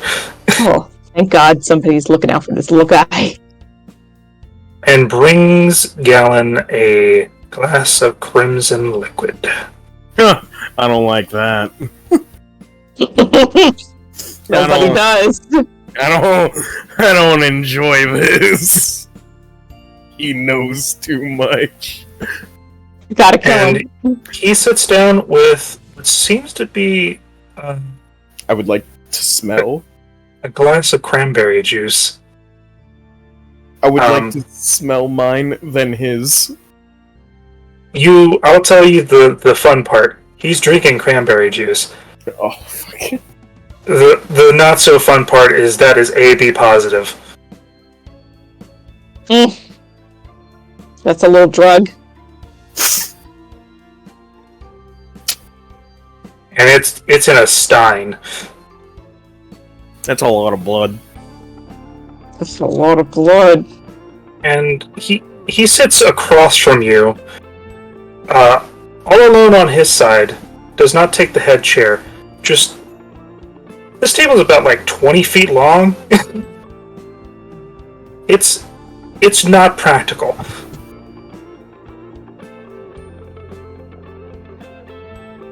You know, I have another question about this bookshelf. Yep. Any old Fae, like old, this guy feels like he has the oldest shit in the book. There are some books that are not made from paper or leather, but seem to be of branch as well as stone, and then also of flesh. I was like, oh, less more. Oh, nope, there it is. Less morose? No. No, I was like, less morbid. And then, No, there it is. Yep, there it is. There it is. I'll mentally mark those as well. Mm-hmm. Because if it's old, it might have some information that I need. Yeah. So, the reason you're here is he just sips on his cranberry juice. Partially, I was curious about Zeno and his weird death. Because it didn't really feel like a death, you know? Apparently, because it was not. But... Oh, it certainly was. Zeno is dead, and has been returned to the collective that is Xenophel. Mr. Trudeau. Of course.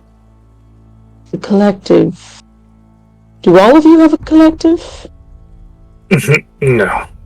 Xenophel is a interesting case. So the friend I know is the friend no more. They exist as part of Xenophel. Zeno and Mr. Trudeau are the same person, but Zeno is part of Trudeau's psyche. An aspect. Interesting. Bits and pieces of a personality.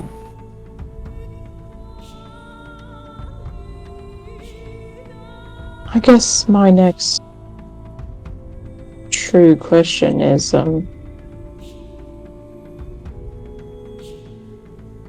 it's not really a question, more so than he asked me to come here with his last dying wish. And I mean, I wanted to see that through, of course. You go see your... I'm sure if your friend told you to go do something that he was not able when he was alive, you would go do it too. You seem like that kind of person. But... Ending. But yes, I do see what you mean. I also am curious about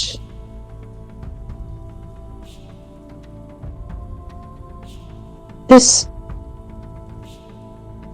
celestial Fae.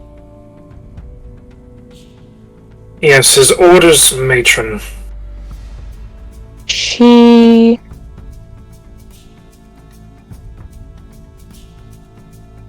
How do I say this? From what I heard with Xenophil and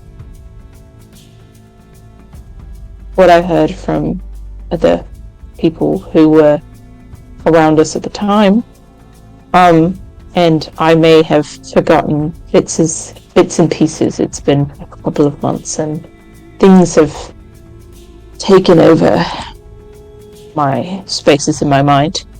But I have this connection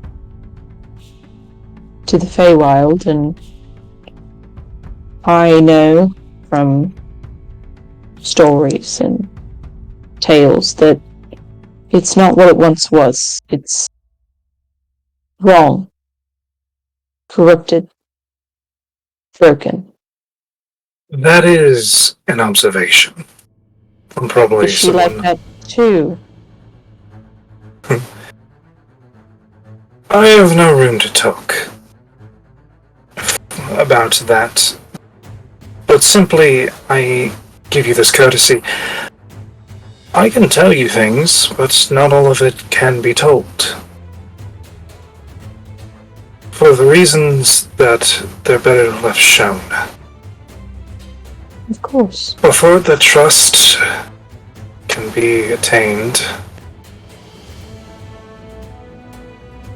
well, an accord must be made.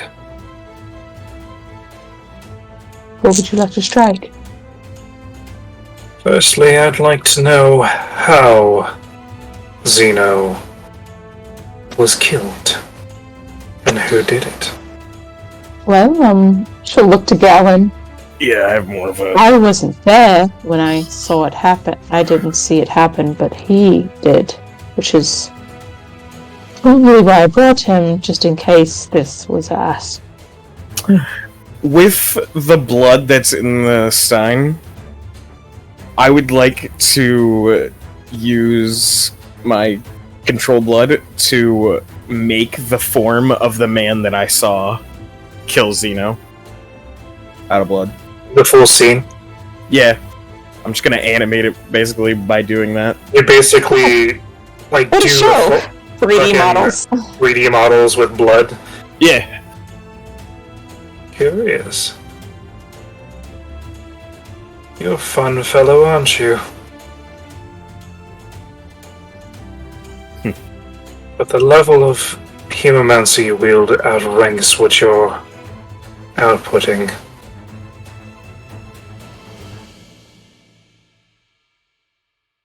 Interesting. I do know of that renegade. What does he mean by that? The level of hemomancy that you're outputting? What does he mean by You're doing basic shit. He knows you can do bigger stuff. Which means he knows you, Galen. I don't like it. This man knows you. I don't like it. I don't like it either. It is Cypern. That name. I know that name. Yes. He said something about him as he was dying. I just didn't know what he meant. But I can confirm that it is him. Big thing. We didn't know that he was still alive. I thought the last time that they clashed, Xenophil took quite a bit of loss. Took him out. That is troubling. Seems he's back. Or was never finished off. Did I see him leave with Xeno's sword? Yep. Alright, yeah. Would you like to add that? Yeah, I add that in. To the little show of him picking up the sword and taking his thing off. He also has the Hunter's Call. Damn it.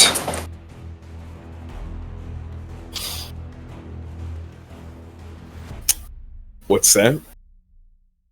I'm guessing that's his sword. The blade, indeed. The Hunter's Call was Xenophil's main weapon and also a gift. He had great mastery over it.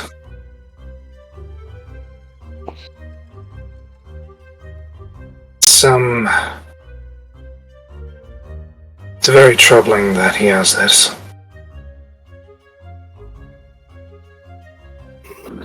Alright. Now that it has been assessed, one of several things can happen. And I'll be gracious enough to leave you with it. You can leave here not knowing what happened and our conversations. Clean slate. Not knowing he existed at all? You wouldn't have to worry about it at all. Or? You can go further down the rabbit hole and potentially be stuck. In a conflict that's not yours. Dealing with those that are beyond your scope at this time. Then again, you might have already started.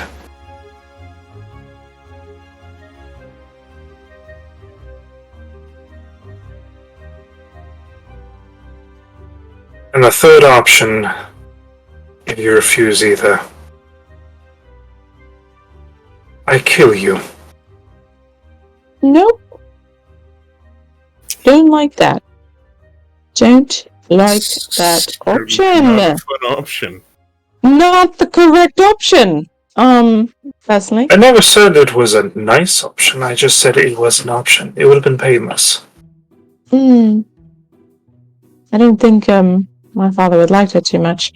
But Galen crosses his arms looking at this guy just like, could he do it painless? he's like, I just want to know. If you have family members, I can make a clone of you and send it on its way with altered There's memories. already a clone of me. I don't need another. That's interesting. I don't know where it came from. I mean, I do know where it came from, but I don't really understand it. This is a completely different ballpark. Any transmutation wizard can do this at a certain level. You know, I do have a question for you, Viper Mind, so we have to go hunt down a man. I have answers. You seem, and she'll, scan the books on the wall, like a studied man. Like to think so. And I see the books you have on these shelves. I don't see a Graviturge book anywhere, but I could just be missing it. Graviturge is not useful to me. No. No, it is unrelenting, chaotic, unforgiving, crass, and unstable.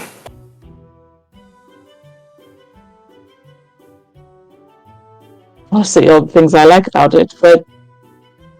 Well, you're a dangerous sort. Most children. Do you like the excitement?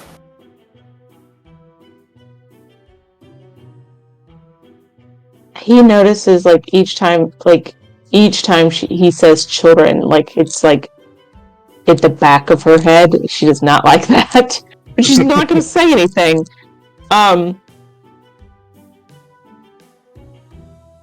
Any transmutation wizard can do it, of course. It's not a hard spell. It's more so, how could you do it without my say so? You know? Doesn't it require my soul? Or something? Oh, child. My soul has been given away multiple times. It's not with them at all. It doesn't need your soul, it needs your essence. A piece of you. It can be twisted and fabricated in any way you like.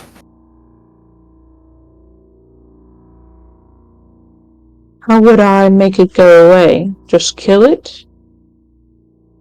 That's the simplest solution. There's no way to dispel it, depending on how it was made. Could you find out who made them? And how? And why would I do that? Well, no, not you specifically, but could a person someone. find out who made them? Well, go back to where it was made and then start poking. Usually there would be a fairly large facility, needs lots of space, somewhere that's heavily fortified, protected. Oh, Standard places. Oh, Uspos. What a wretched country. It's a country. Not gonna let loose, fiddling with things that they don't care to understand, or just hoarding.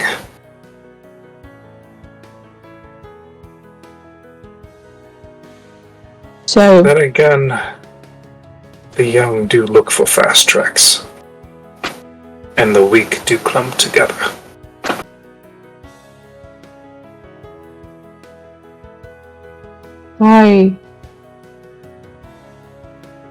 Your two options. We'll say two, because I don't think we'll choose the third. That is your decision. The first one, we completely forget about you, completely forget about Xeno, completely forget about anything that has ever happened in regards to him in our life. No, the things will happen. But you would have no memory of Cassowary, his last words. Just someone gutted your friend in the street. You buried him. And if we chase after this man, killed him, then we get you your sword back. It's not my sword. You know what I mean. If you were to get this person, if they are at full strength, they will be extremely difficult. Is it just the three of you? No. There's more of us. The Stein person with you? Francis? Yes. He is back with his family, but I could call upon him if I needed him. The problem is you're probably not going to find him here. In Immers. Or not in Immers. Not on this plane of existence? Yes. We're still on the plane. But we're not in Immers. Most of their dealings would be in the Feywild. They only come to here when they need something. I understand that. I have business with the Fae anyway. So it would just be on the way. Would that be something that you would all be interested in? And she'll look at Galen, Quill. I don't want to make this decision without... If you want to forget Zeno, and you want to forget anything that you know, or this place, or... Granted, none of you really know him. None of the group really knows him either. It's just me. And it would feel wrong if I didn't see his last wish through, even if it's not him anymore.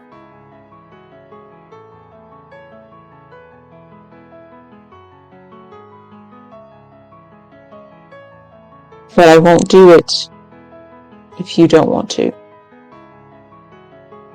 And she'll look to both Quill and Galen.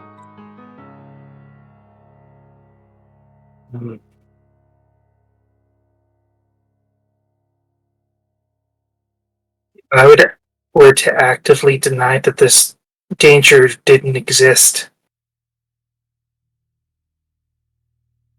I couldn't look my fiance or my friends in the face. I mean... Just consciously. Did Quill just step up to the plate? Okay. I mean, we're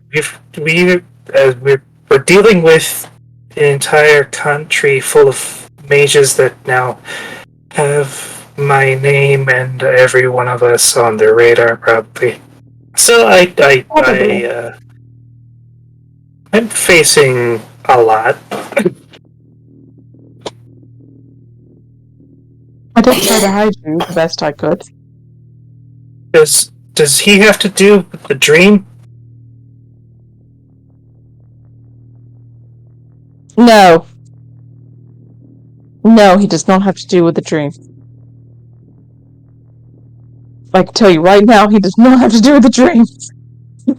Oh, goodness. Is that scary? Yes.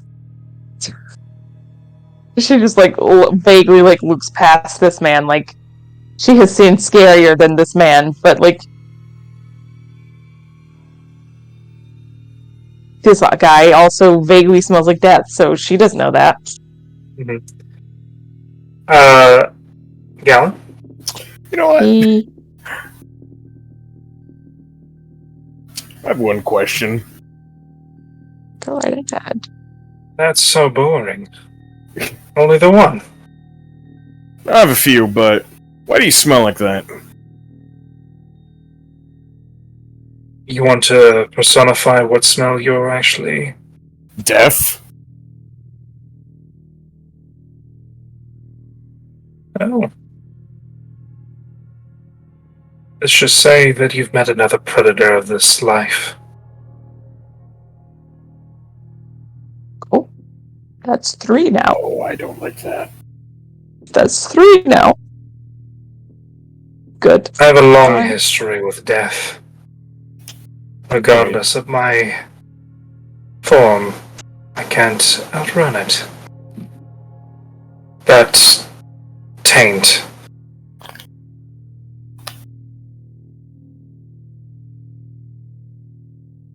I'm nothing like you. But I am a man. What am I? Something between life and death. You smell of blood, iron, loathing, as well as anger and potential. You have a celestial-esque essence to you. Fate smiles upon you. Or it'll laugh at your torment.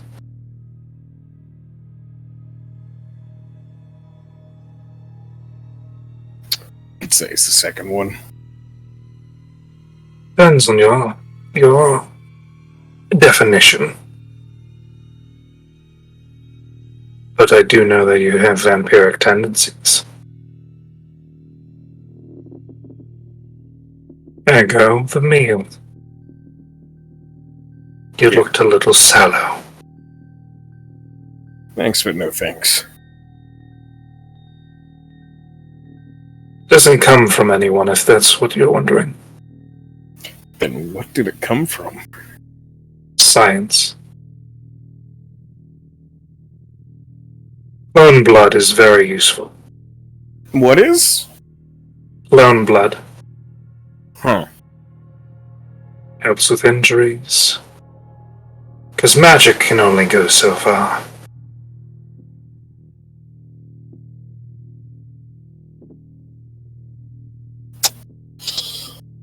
Because sometimes you need to either work on the physical than the metaphysical. Alright. And I guess I'll follow suit with these two. I have one last question before I say yes to your Cypern hunt.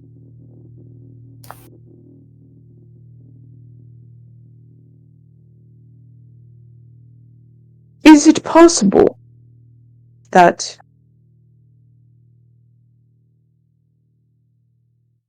if we hunt this Cypern for you, we find him, we take care of him?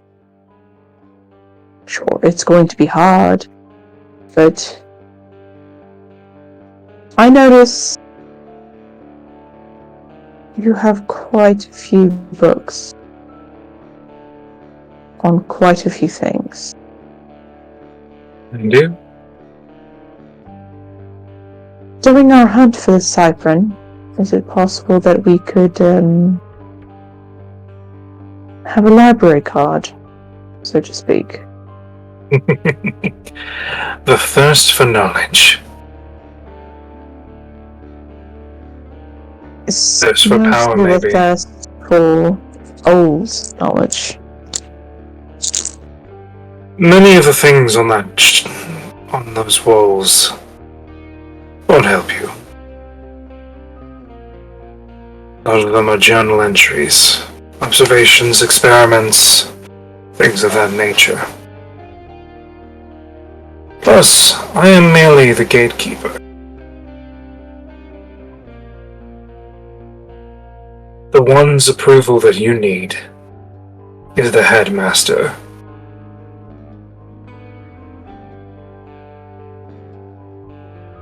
Man upstairs. I'm the man upstairs. You'll have to go downwards to find the man that runs the show. I merely help. I research, protect. In exchange, I'm awarded some leeway. As well as ample data for things that I would not necessarily have my hands on, because they are trade secrets. That's why I can do what I do. That's why I am the way I am. Not to mention, sanctuary for my creations. Experiments went awry, and I did not want to end it, for they were not at fault. So, I gave them jobs.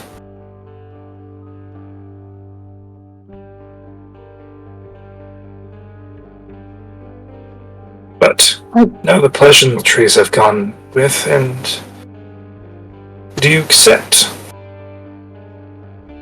Well, it's either forget or... I mean, I'm kind of in the same boat as Quill. I can't really... This is a bad man.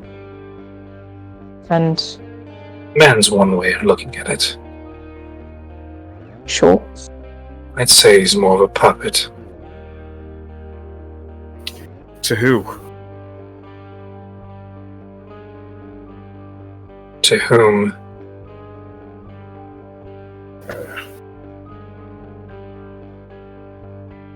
That's not my story to tell. And I suspect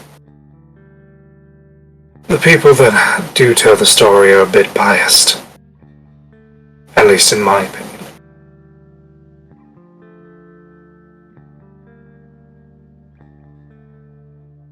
I will say this, though. They won't like you at first. Since you are tainted.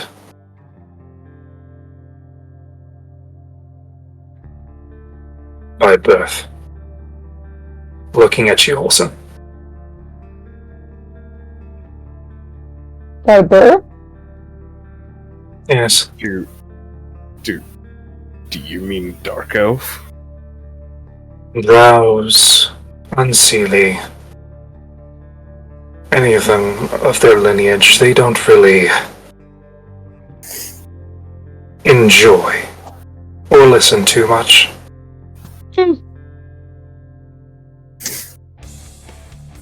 Something about being the first betrayers and unclean. Bullshit like that. The Cypern fellow.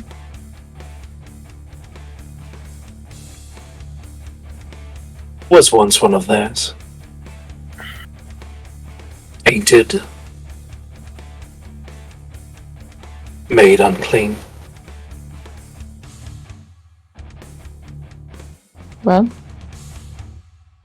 I don't really care if they don't like me. It will shape their perception and the level they will listen to you. Just know that, Okay. but We've got several others that don't look like me. So, maybe we'll get Vaughn to talk to them. I don't think he'll talk to them. But, you're not up to the challenge. oh, I'm up to the challenge, don't get me wrong. I love making people eat their words. But, yes, I will take your challenge. I will find this man. I'll add him to my hit list of men who keep crossing my path. Cyprint. Do you know where we should look? A starting point. I'll take you to him. He's not in this facility, but he's not far. Where's this facility? Like what country? Not a don't know. country as one would like it. I welcome you to the Plague Isles. Okay. Alright. Xeno out here in the Plague Isles. Oh my god.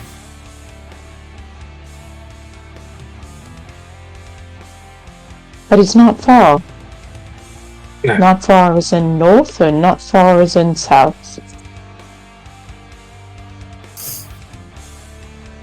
We'll have to surface first.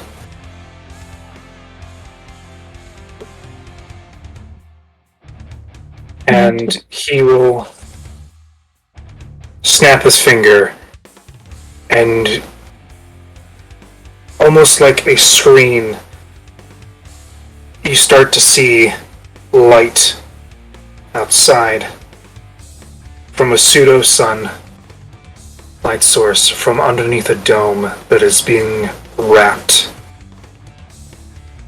in abyssal darkness where you see whales Whales?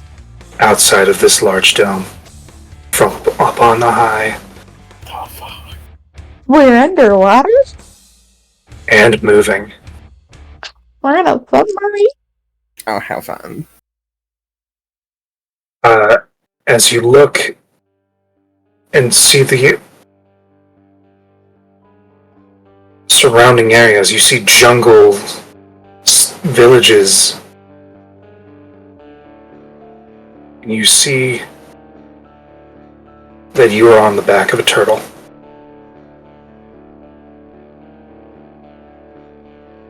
Several miles wide.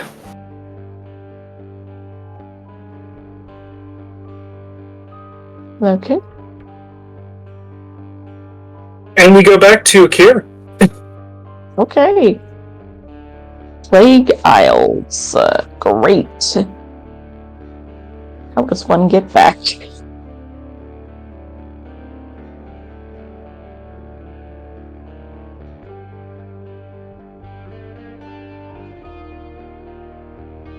Barry! Diane, Vaughn, Akira, you all meet together in your abode. I assume that Akira would have chosen a very high-class luxury suite. Whatever. We're staying in the same hotel as Miska, so whatever they have there. It's the same deal, suite, but And yeah, very similar to Waswari. Not many like wooden chairs, mostly like sitting and laying positions with many pillows, things of that nature. and then yeah. So you all get together. Akira, Vaughn brings 2 individuals to you.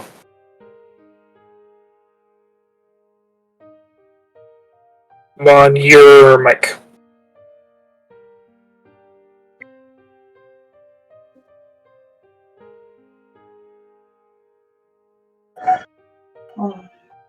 There you go. I heard you.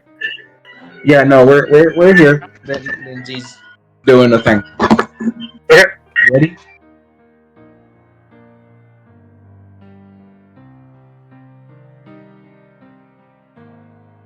I'm ready. Are you ready? So, Lindsay, is your iPad about to die, or? Huh. Yeah. Are you about to die?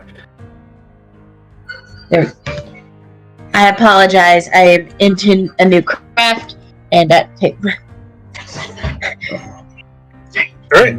Just Vaughn is there, just kind of like going through the motions. Yeah, no, just we're almost there. We're almost there.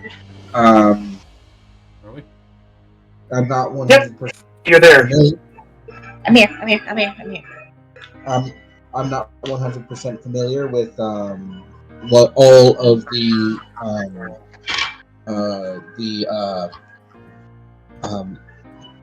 breeding rituals for Wiswarian, especially for one such as the Ashbringer. But just keep to yourself. He's proven to be very humble, even in his even given his title. So just be yourselves, and I think everything should go well. I just glanced over to Perry, he's given me the right to be myself. I don't think too much of yourself. Just for your guys' Remember, sake, I posted. pinky up, like he says. Just for your guys' sake, I posted what Akira looks like in Discord underneath art. Okay. Sweet. Oh, that's who's in front of us? As he's about to be in front of you. As you enter the room, Oh, I don't think. Hold on. I don't think. No, Cayenne's the one who was dishing insults last night. No, not that. I don't think Perry has seen Vaughn. Hold on. Let me get the picture. Okay. I need But to. here- I have. Akira's basically in the open area of the suite. I think hotels call it like common rooms or something. Yeah. Just Oh, for no. reference, around how tall? What? Gigantic. Great. Perry is looking straight up. And no, Cayenne sees a kid. Hey, how's your mom? Still not alive. Ah, I guess I didn't hurt you that badly, hun. What? I'd forgotten about that. Well, I very clearly missed something. I was trading insults. This is the dragon I was trading insults with last night. You failed to mention that to me. Anything about that? I mentioned I was trading insults with a dragon man. This is the said dragon man. And Perry's just gonna pull out her little book to show it to you. Do you see how far up on this list dragon is? If you mentioned a dragon, I would have paid attention. Oh no, you were Sure. earlier. You were audibly excited that she mentioned a dragon person. I remember. Oh,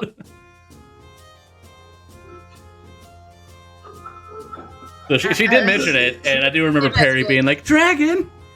I forgot. yep. That was this is Emma's Perry. forget. This is the fair dragon man. But Akira is just sitting is laying down on his side on the throw pillows and whatnot, his lute in hand and telling stories to those around him when you enter.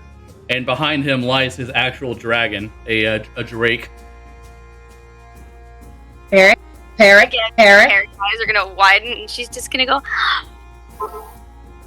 I'm not gonna do anything. You don't have to keep saying my name. I'll be An good. older one, but yeah. I'll be good. But this is really cool. She's like trying very hard to contain her excitement, but she's practically bouncing. Yeah, no, Vaughn enters, and when he approaches Akir, he does his normal hands together and he bows his head down. Ashbringer, I was fortunate.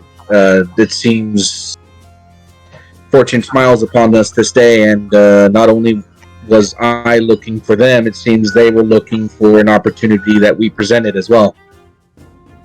Right. We come.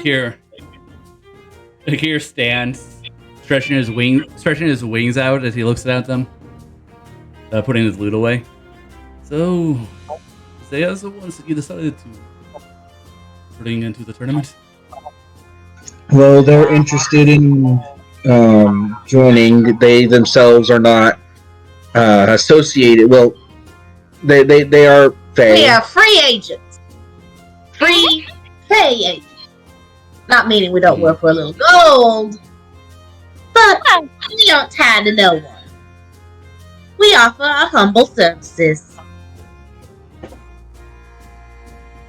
From what I was able to gather, I still have yet to see them in action, but Could have just demonstrated in the middle of the square, but I'm pretty sure I constitute manslaughter. I'm sure there are things. To be on best behavior.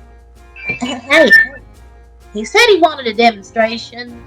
No, from what they've told me, Lady Cayenne here is a ranger of sorts, skilled with a bow, it seems, and from what I remember on the boat, you've been privy to her performance skills as well, so you already know that much. And then Lady Perry, Vaughn gestures over to the fairy.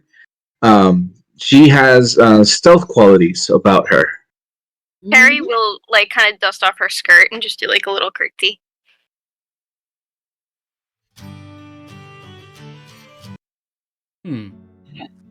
Akira just Given our- observe you two. He would Given our, go ahead. I was gonna say Akira taps his chin with his knuckles as he looks at the two. Alright. And you are familiar with this tournament, yes? Well, Yeah. kind of. We sort of. Wait, what was the question? You're familiar with the tournament. Yeah, we've heard bits and pieces. We thought it would be fun to knock a few heads in, earn a few gold. I'm See if we curious. can Do you know? find anything else. Curious. Do you know more than Vaughn? Probably not. It's just Vaughn spent like all day searching for information and found nothing. I'm curious if you guys know anything. Probably Actually, Is that us? interesting thing. Roll me history. Who, me? No, hold on, no. Yeah. You guys cut out. We Hold missed. on. Yeah, What? you guys can roll history if you want to. Yeah, I go will ahead. roll. Advantage, disadvantage, probably disadvantage. Straight. Because you know, Nat 20. nat 20. Nat 20. Fun. What's Perry get? Harry I'm got sorry. a 21. 21. Yeah, they know a bit more than A bit more than Vaughn. a little bit. I love it. I love it. Can I just take a roll so that I had trouble studying on the spot, but did I retain anything? You retained what you have now. Yeah. So yeah, you know for fact, because this was a very interesting thing and very much the goal of doing when you got here. Hyper focusing on things you've heard and travelers passing by, Perry being able to go basically unseen when people are talking, and just the gift of gab, and also just general interest in the material realm as well as large events. You know quite a bit. First off, the king or ruler of this is called the God King, and the challenges are made by him and his wife. Top of the Challenger's Crucible.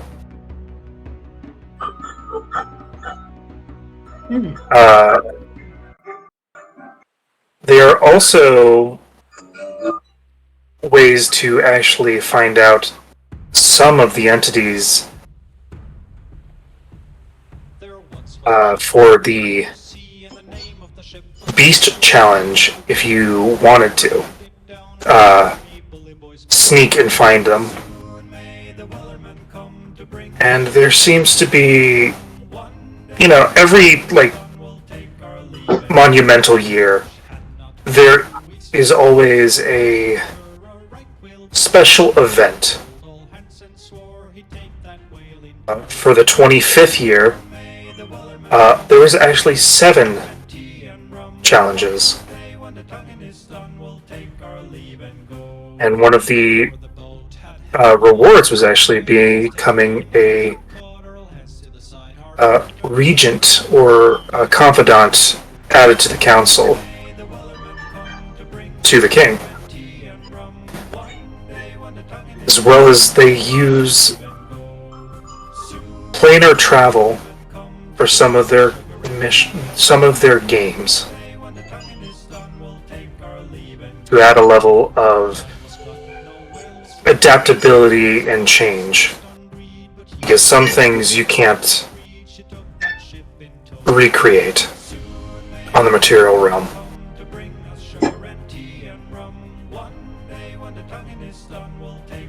You also know that this year is going to be very special.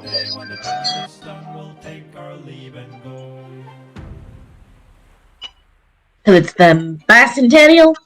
Or? Yep. Bicentennial, yes.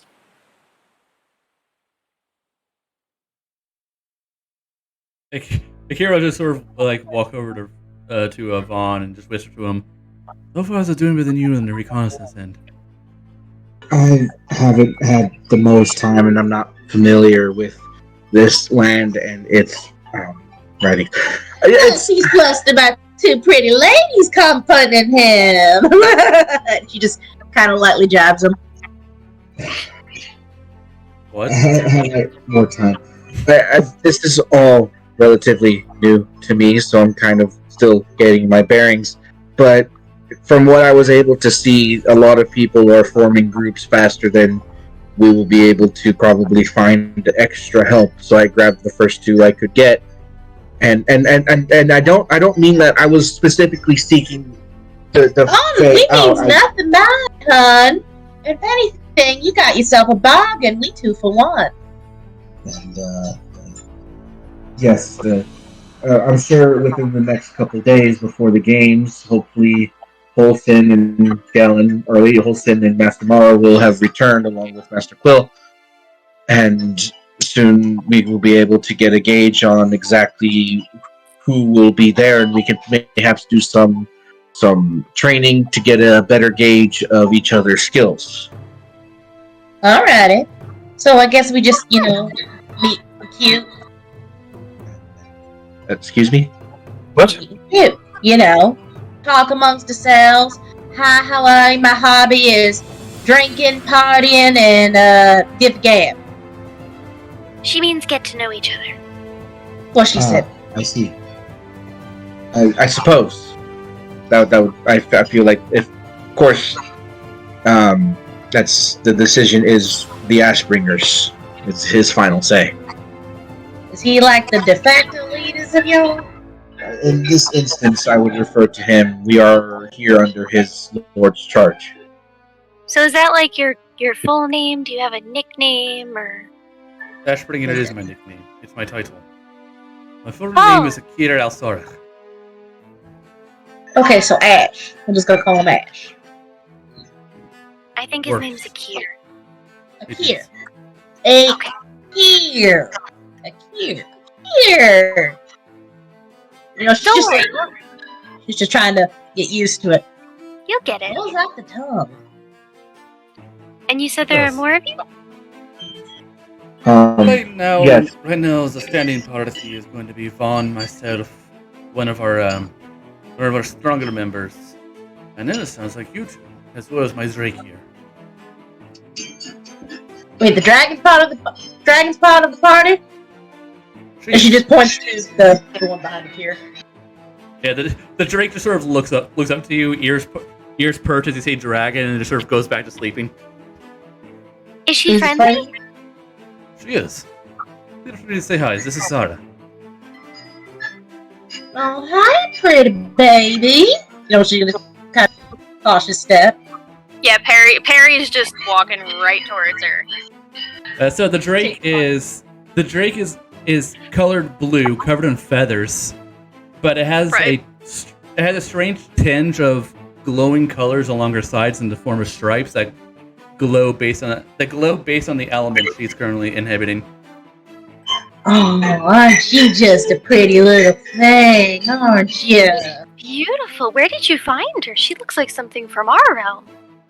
She was given to me by my lord. A gift. Aw, this man here spoiling you rotten. You look like you would get spoiled rotten with nothing but treats and love. And she kind of offers her hand to scratch under the Drake's chin. Zara will lift her head, look to you, and she'll say something in Draconic. Do you understand Draconic? Yes, I do. Perry does not. She says, "You smell strange. Hello." You speak. She has an intelligence of 8, and she speaks and understands Draconic. Well, Cayenne has a intelligence of 10. She understands Draconic. That means you speak it. I speak it, so I'm like baseline Draconic, like you speak. I can hear you and understand you, so you talk. Wait, what? I didn't understand her. Aww. Zara will just sort of stand and shake her. I pause, in between, and I kind of translate to Perry. Zara stands and shakes herself.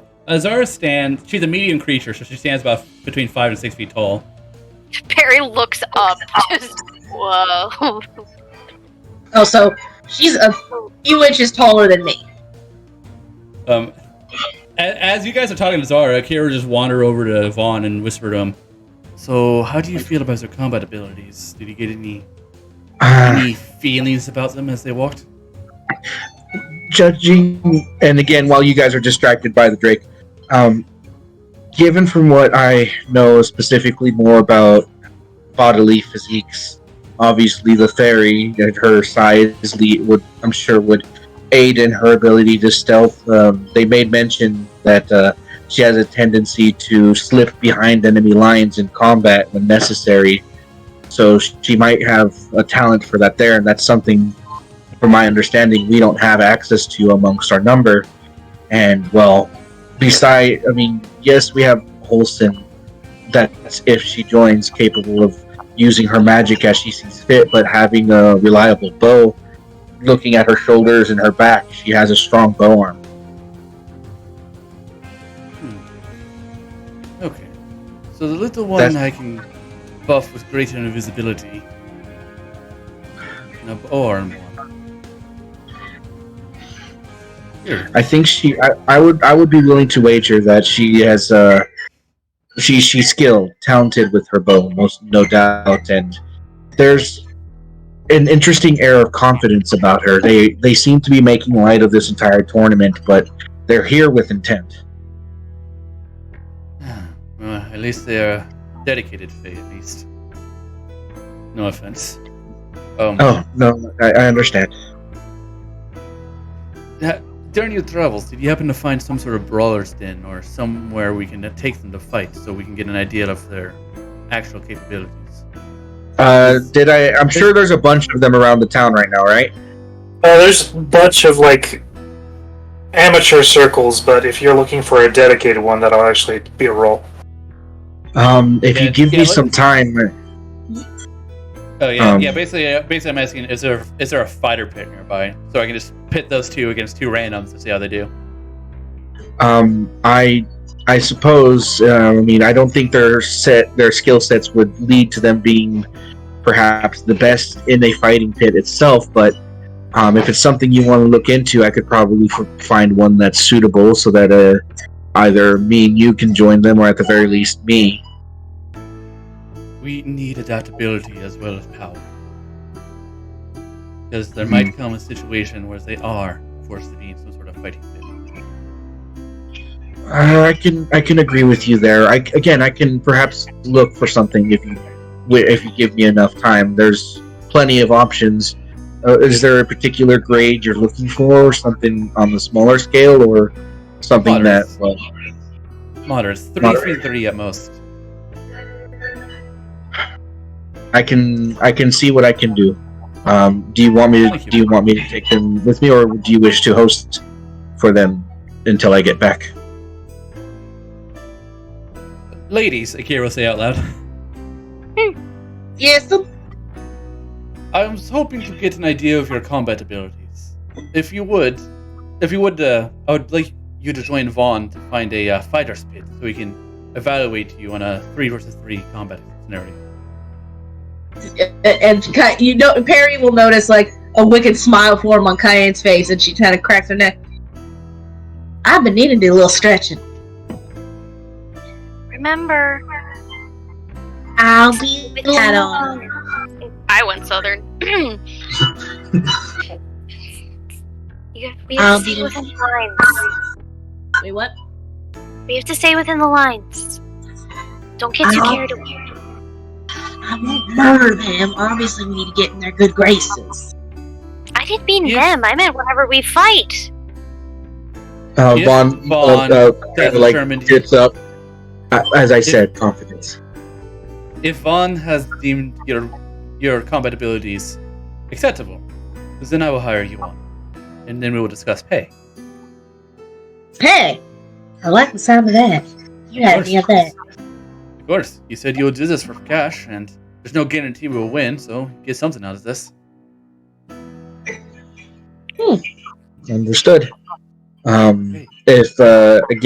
If you all would like to prepare, perhaps rest for a bit, then we can be on our way, or if both of you are ready, we could be on our way now. And if you Oh, wish, you can bring Zara. You can bring Zara along. She needs some exercise. Sure. Yeah, sure. Just so I can watch them through Zara. That's smarter. Uh, from behind you, Akir, you actually see Buddy and Oscar with Vickery come down.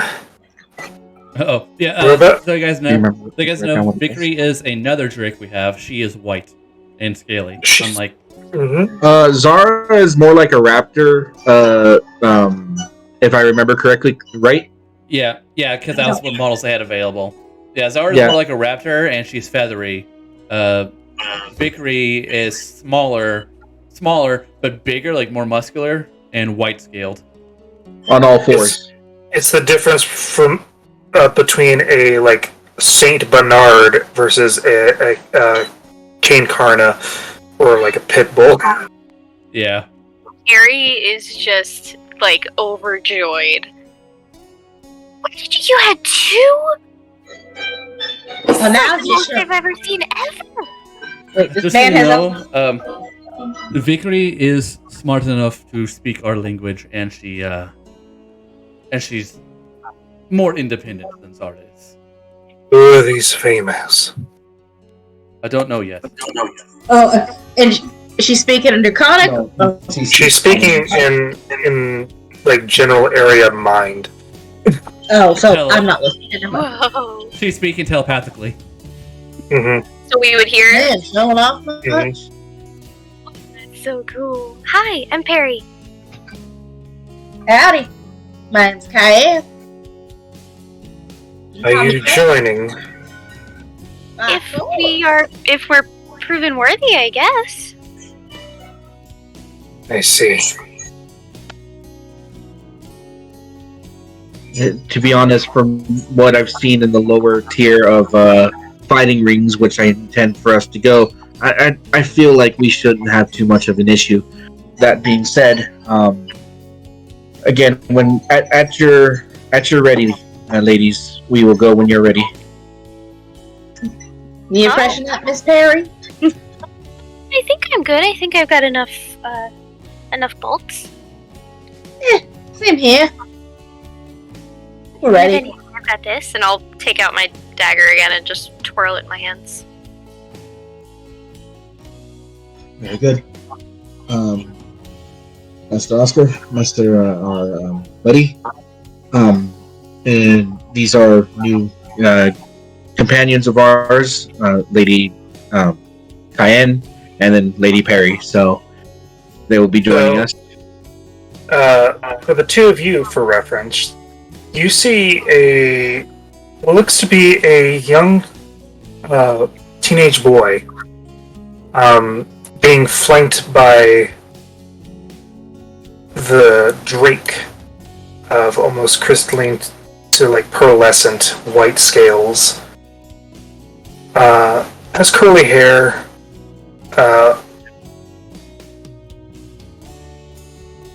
Not very lanky for a kid. Like not like very thin. He seems to have a bit of muscle. So stocky, so he's a little Yeah. farm boy fit. Solid. He ain't Wearing like a little bit of a trench coat deal, greenish eyes, and what is weird that this human boy is has little ice cold blue pinpricks in their eyes. And on the other side of him is a very tall, like corn-fed, blonde-haired, handsome, like traditionally handsome features with a little bit of stubble, wearing a Gabison? Is that the one? Or it's like padding over, like you would have chainmail. Sounds right to me. I have no information. Yeah. A little bit of a spiky pauldrons, a lot of bottles on his side, and carrying what seems to be what somewhat of a bastard's sword. A little bit long, like thicker than a long sword, smaller than a great sword. Someone stepping on my turf. Yeah, That's Buddy, man. That's Buddy. Buddy had that. As I walk down the as I walk down the stairs, Akira will move to intercept them, step in front of them, and looks down to Oscar and Vickery. Alright. I was hoping to talk to you two. We have some news. Is everything alright, Akira? Yes. No. Well, and he'll turn to Vaughn. If you wouldn't mind, I have to discuss something with them in private. Of course. Lady Cayenne, Lady Perry, if you don't mind, we'll be on our way. Oh, you don't have to be so formal, honey. I was just about to say, Okay.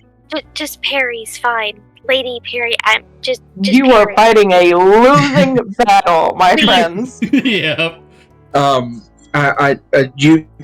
not sure how long you have traveled in Rome. I come from a place known as Kakarg, and in Kakarg, those of us who are raised there, especially in the higher courts, we're taught through strict, what's the best way to put it? Strict politeness. Until we've gotten the chance to know each other a bit more, until then, I will call you by honorifics or titles, just to make sure I don't risk insulting you. And I know you say it's fine, but until I've reached that level of comfort, it's difficult for me to do. Understood. Whatever makes you comfortable. Thank you. I'm fine. Shall we? Besides, Cayenne, I think you like it. It makes you feel fancy. Well, there's between fancy and then there's just too uptight. You know how I get about too uptight. As I said, it was just very strict. It's almost No, a core feature. We understand. Yeah, We both have grown up some weird places too. Oh yeah, trust me. Some of you may have heard shit about the way Feywild actually live in it. I will take your word for it. Well, the sooner we go, the better, I believe, though. If we get there too late, then we may encounter some more rowdy crowd. Oh, I think Kai would like it that way. Your confidence is infectious, Lady Cayenne. You frightened me somewhat. Good. And she's doing her job. That laugh is not comforting. Good. Alright, then I think we'll be on our way. I look forward to hearing your report. Of course. As you leave, Perry, you notice the boy is actually like looking a little past towards you, and like with a little bit of awe, I'll give him a wave. Just a smile. waves back. Is that a fairy? I don't know. I thought it Do I was have- just... Do I have time to like respond? Or am I already walking out the door? You're about to walk out the door. I'll just call back. Yeah. I'll call back. Yes, I am. But I'll talk more. We can talk more later. Oh, I thought she was unknown like Francis, just special. No, she had wings. You know, I have wings, but not all dragonborns have wings. Well, yeah, but they're dragon, and you were a dragon-ish before, so that's expected. I've never seen fairy before. Hopefully, Vaughn can get a good measure of her. Zara, go with them. Keep an eye on them, please.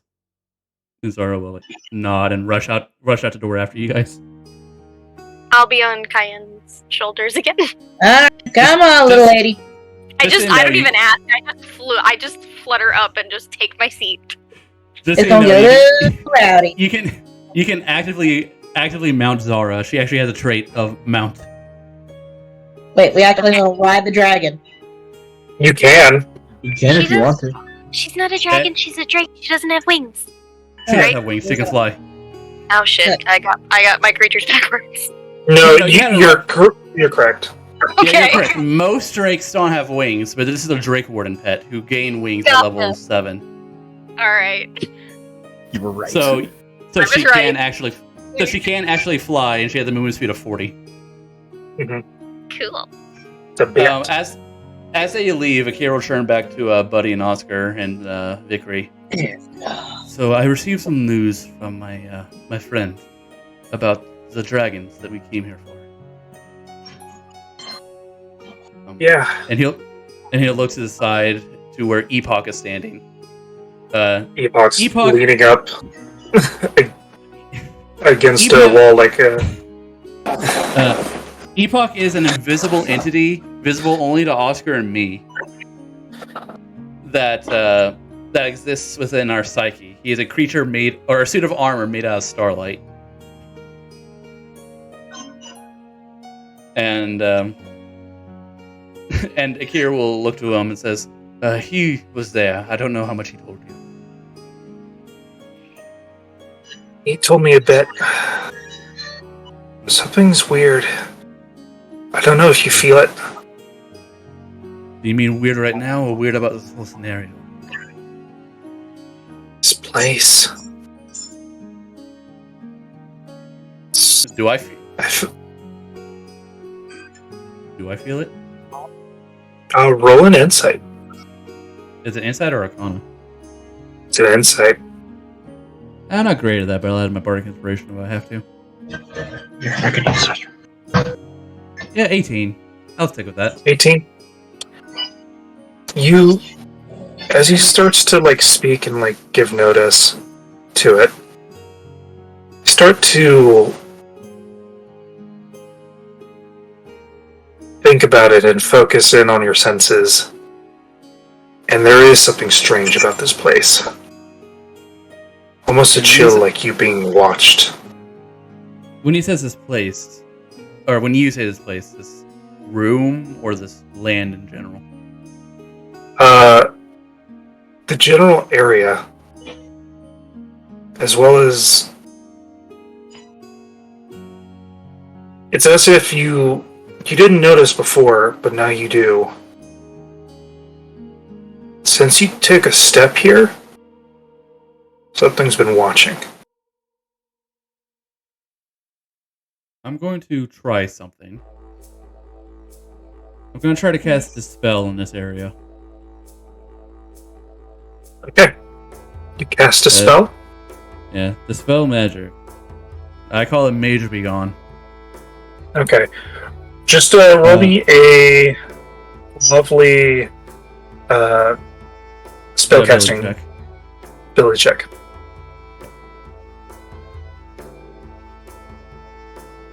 And this one, I will add my inspiration to, just because. Damn it! Only a 12. You know what? It's late. I'll use my reroll. Okay. I'm not gonna use it for anything else. 16 plus my d8. Plus your 3. So, or plus another d8. So 24. Plus 8. 24. So you cast a spell magic, and that sense does leave you.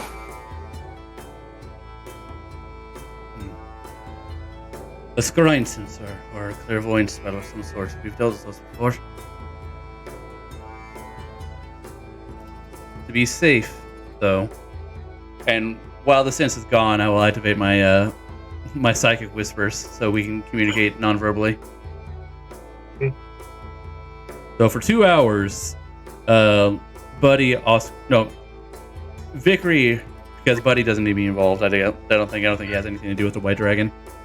Vickery, Oscar, and I can speak telepathically.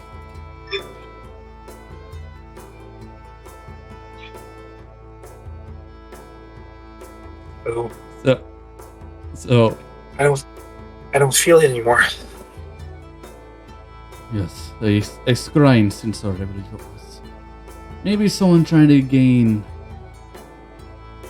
information on the competition, so to speak. Possibly. I don't know. I didn't feel anything bad, but it just felt weird. Off. Whatever it was watching. I'm sure if it was someone we knew, they'll contact us shortly to let us know that it happened. Otherwise, let's assume ill intent. For now. Yes. Fair. For now. What we learned about the dragons that we came here for is that they have been artificially aged, and we're seen by these two new people that Miska hired. Your old friend, right? Correct. The dragon. She... When I went to visit her, we talked about her adventures. She found this person named Monty, and scratches that fate, I believe it was. And they had personal retellings of dealing with dragons that matched the description of what we're looking for.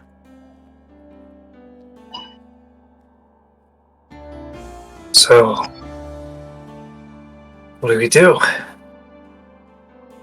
I'm gonna see how Vickery reacts to this news. Roll an insight.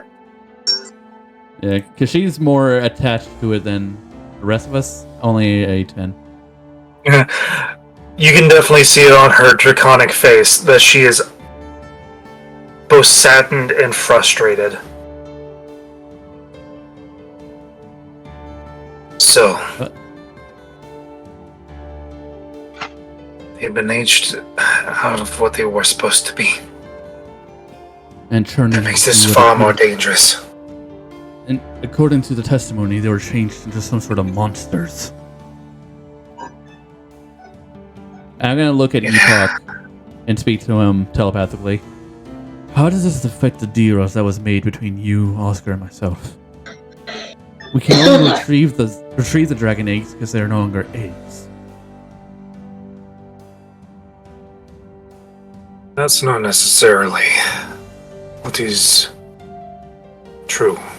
Their form may be as they are now, but that is altered.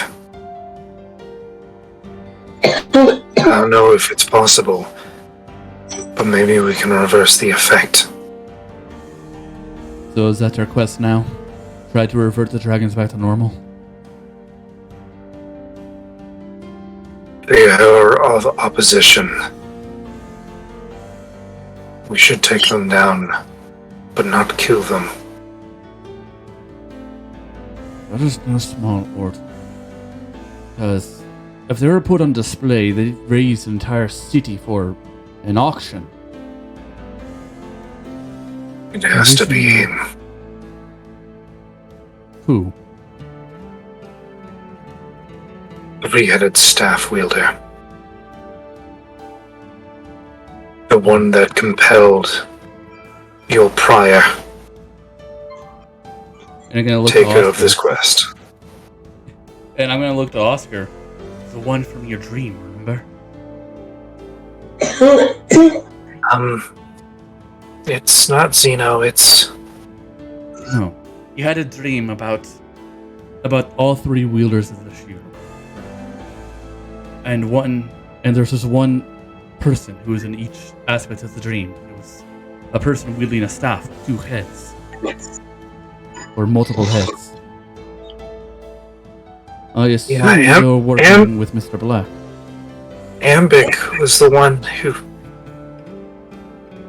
met them face to face. He might have. But your dream shows that some memory of that still remains within us. Have you had any more dreams like that since? Anything that can help us find them?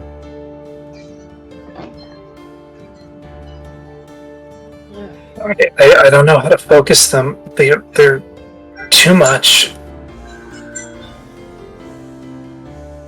I've seen flowers, pink flowers from a tree.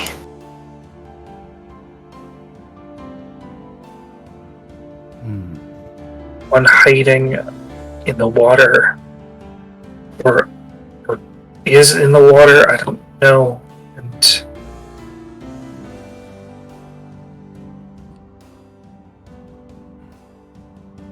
Epoch, do you believe you can help him with these dreams next time he has them? it will be hard. He's untempered and he's young. I understand. I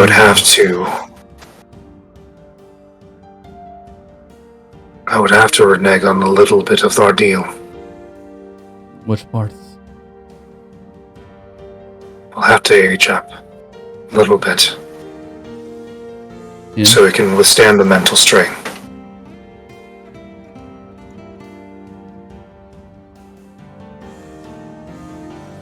Nikira will fold his arms as he looks down at Oscar, thinking.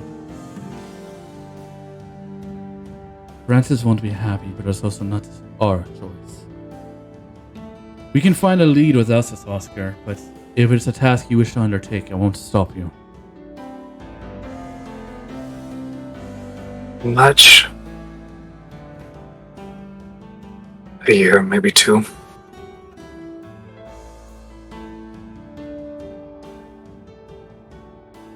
I'll have to think about it. Again, there's no pressure on this for you. I believe with the pink flowers, we already have some sort of lead, though the water leaves us open. The pink flowers make me think of one or two things. On this map we have, there's this group of pink flowers far, far over here. And the second aspect is and the second aspect for the pink flowers is to be somewhere over where the Fae reign. Because as I know, the Fae have multicolored trees. Some out of the ordinary.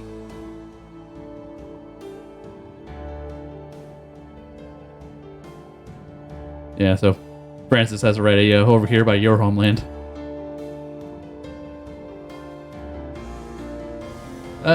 Vaughn didn't leave because he was exiled or anything, did he? He wouldn't have any issues going back there at some time?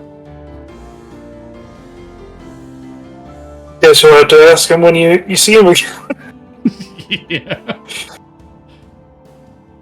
Alright, well, that was the information I wanted to share with Oscar and Epoch. To understand, to tell them what happened and how it would affect our current bond with Epoch.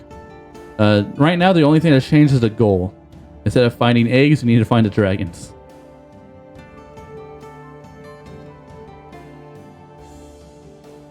And I'm going to cast Sending at Gallon.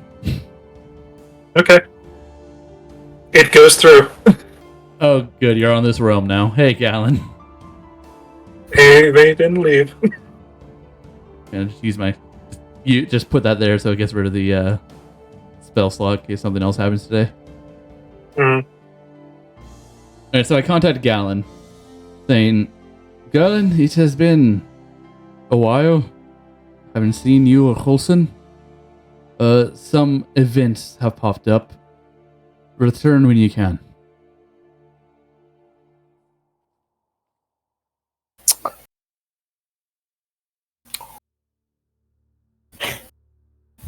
How hard is it to get back? You don't know. Oh, okay. There wasn't any, flu powder in the room that you popped in from, so... I mean... Somebody better have a teleport spell. There was a teleport circle, you know? I'm looking at Mr. Man. Mr. Bones, who, is Tile here? I have to ask for my sake. Is Tile here? Wait, is fucking... seen yet. Oh. Of course it's him. He specifically said his name is Bones. Who else do we know named Johnny Bones? I didn't hear Bones. Jahul Bones. Yeah, Jahul Bones, Johnny Bones. Jahul Bones, Johnny Bones. Jahul, but my friends call me Bones. Oh my god. And not to mention, he has everything from our former adventures. Of course, it's Johnny Bones, so I'm curious if Tile's there. Yeah, no, I know it's Johnny Bones. I personally know it's Johnny Bones. And our characters don't, but... Yeah, I was like, no wonder he smells like death. Galen, you got 25 words to reply with.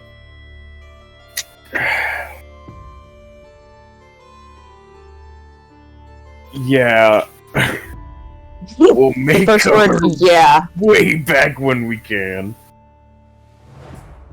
Alright, that's everything I had for here. If you want to either end the session or move on to the next person. I think we should end the session. We'll end the session. How long would it take Galen to do a return home thing? We haven't even determined if they're allowed to go home yet. Yeah. Oh no. So I would like to go home. But we're so close to the other guy, I could just pop in, you know? We're just right there. Yeah. So, Perry, Cayenne, and Vaughn, you make your way towards a circle. And Zara. To a circle where a crowd has been formed. And people are being flung around in this fighting ring. And it is a large crowd. There are an interesting group near this fighting rink where they have weapons drawn, fighting a single individual. And individuals around him are taking bets and money. This individual has no shoes on, has basically a shirt and pants. Nope. Don't like that. That's just a monk, you'll be fine. With hair like golden wheat. And as you approach, looks around with a bit of wonderment and sees your group approaching as many groups leave and looks at you all. Are you here to play too?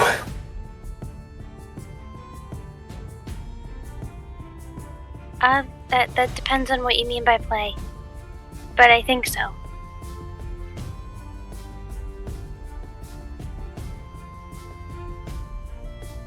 And he looks at you all with bits of joy.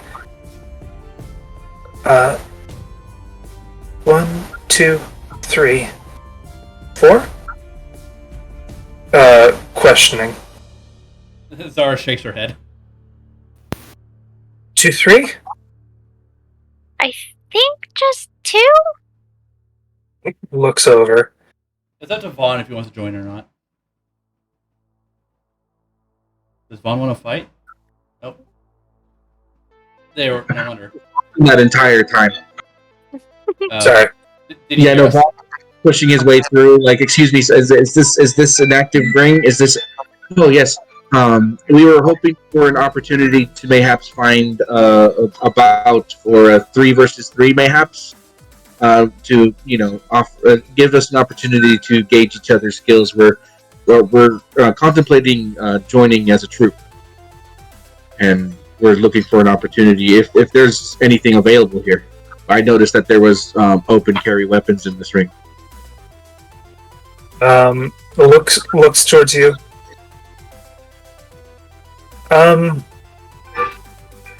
Looks over to the person running the ring. Can they play?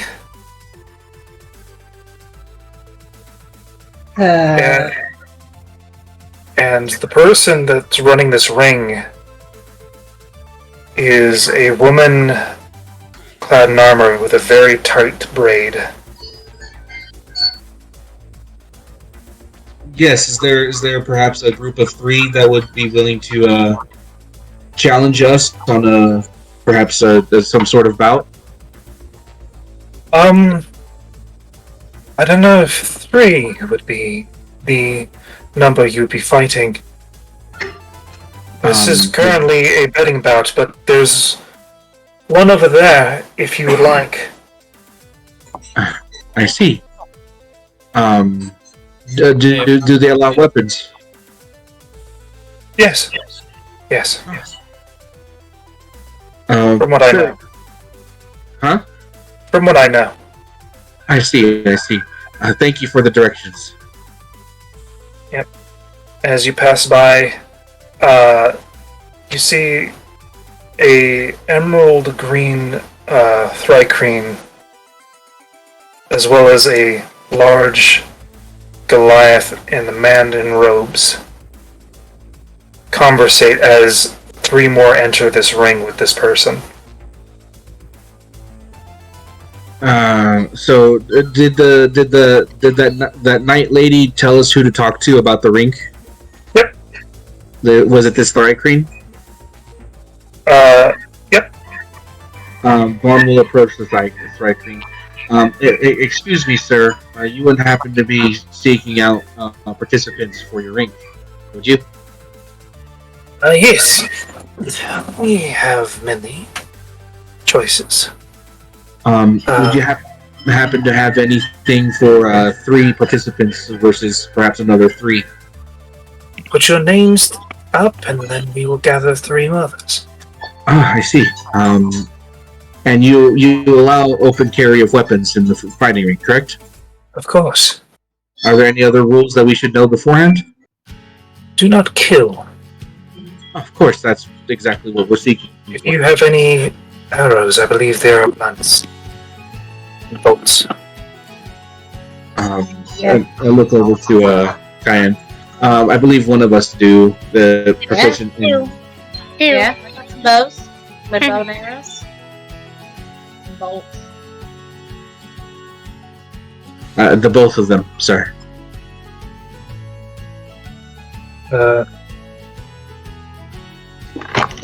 I shall go receive some things. Thank you. You can call me Arbiter Goss. Arbiter? Mr. Goss. Go ahead and put our names up then. And I believe, Akir, your thrycreen was called Gossamer? Yep, Gossamer. The Gossamer. the Gloomstalker Ranger. Mm-hmm. Yeah. Yep. So is that Gossamer? Yep. Hell yeah. Gossamer got another job after freeing the guy. Rusk. Alright. Go get the blunts. It's only fair. This is more for sport and practice, mayhaps, than anything. So. Oh no, that wasn't my problem with it. Just I just like to use my own. I like to use the ones that I made. Oh. I apologize. Oh no, man, it's me. I mean. All right. Well, you see a very large Goliath come back with just a chest. I suppose arm ourselves while I put our names up and see what comes our way. Sounds good. Yep. All right, and that's where we're going to end the session. Mm-hmm. I just want to add one thing for roleplaying's sake. Sure. Zara nudges Fawn and says, "Interconic, feed me, food man." Vaughn doesn't speak Draconic. No, she's like, but she is like, she says, "Feed me, food man," and then like opens her mouth wide. Oh, you heard the lady. I would like to. I'm not gonna attempt to make a move, but I just want to glance at the teeth. Very well taken care of. Well, pretty teeth. Very well taken care of. There's a couple loose because she's in her shedding period. Oh. You said the magic word. You said the magic words. Perry is going to be Zara's best friend. Not. Yeah, Zara. You got a team dentist. Or like Zara sheds all of her teeth like at least once a month. Once a month, she goes through all of her teeth and they regrow. Perry doesn't know that, but Emma's excited yet. for Perry to learn that information. Because once Perry learns that information, it's game over. It's like, I have all of these arrowheads now. Speaking of which, is Vaughn gonna feed everyone the special temporary HP snacks? I will in a moment. Wait, snacks? I heard snacks. Vaughn is a baker, and I have a special skill where I can make special snacks that give you 6 temporary HP. Yeah. Oh wait, shit! Don't I also have something like that? Yeah. Yep. I do. I forgot about it. Funny enough, the little one does too. But basically, Zara's begging Vaughn for food. She likes your cooking. Oh well, Vaughn would give her some treats that he has. Oh yeah. So yeah, more than one of your one-shot characters are colliding with the main story. Oh yeah, and we're all gonna kill each other here. And the woman running the other pit is, I'm sorry, Is that Ash's? Olsen. Yeah. Yeah, Ash's Yeah. very Greek-inspired character. Mm-hmm. Oh, the one the robes is Augustus. Oh my god, are there gonna be 2 giant motherfuckers because of me? And then there's Harask, who just like one-handed a fucking chest. That was him! That was him! The storm. Yeah, let's go. Technically, we have 3 giant motherfuckers now because of Juan's Baron's son, your turtle, and now the Goliath. My fucking. But no, I think we're gonna go with Harkin for his for Baron's boy. Harkin. Yeah, Harkin Jotun's son or something like that. Whatever his last name was. Ateen's gonna fuck your shit up if you go to that corner. Ateen is running that thing and gaining bank. How did we go? She's very smart. How did we go from a bunch of prison breakers to running a fighting den? Well, you gotta get money somehow. Oh, so the doctor's there? The doctor's there too. Oh hell yeah! It's my Asking medicus. people about their breeding habits and what type of food they enjoy. Yeah, the thing is that lovely temple that you guys got transported in. Do they get to play? That's your boy. It's Emerus. Yeah. Hell yeah! Excited to see our characters showing up. And the golden-haired, like the wheat blonde-haired man is currently, quote unquote, playing in this pit. That's the scary man, the one that we just released. Yeah, that's the one we pulled out of jail. That you have yet to return. Mm-hmm. Interesting. Because you're not where you were. Nope. Nobody has teleport, and you have to earn money somewhere. Mm-hmm. So personally, yeah, I love who's keeping track of your boy's medical condition and also providing medical service for all those that get fucked up. I mean, now the question is, who's gonna get fucked up next week? I need to figure out how to get out of the plague aisle. I'm actually excited about our chances. We have a rogue and we have a crossbow expert archer who doesn't have to range. Listen, you have a person who's never played a rogue before is trying. To be fair, rogue is not What's your hard. subclass? The Gadgeteer. Thank you. What Tralvik was. Oh, that's not bad. It's a good one. It was a good sub. The repeating crossbow is sick. I mean, it's good. You don't have any extra ways or sneak attack, but it should be good with Vaughn. I'm going to have to go because I have to be at work. So hella early. Yeah, Good night. 2 a.m. our time. I have to be at work in 6 hours. Oh, yeah. Sorry. Be at work and Don't be sorry. Any last words? 6 hours. Any goodbye words for the recording? goodbye. Worlds collide. Welcome to Prepare to die. And hopefully we get to see Hopefully we get to see Galen and Holson again. We'll see what happens. Perry will steal all the teeth.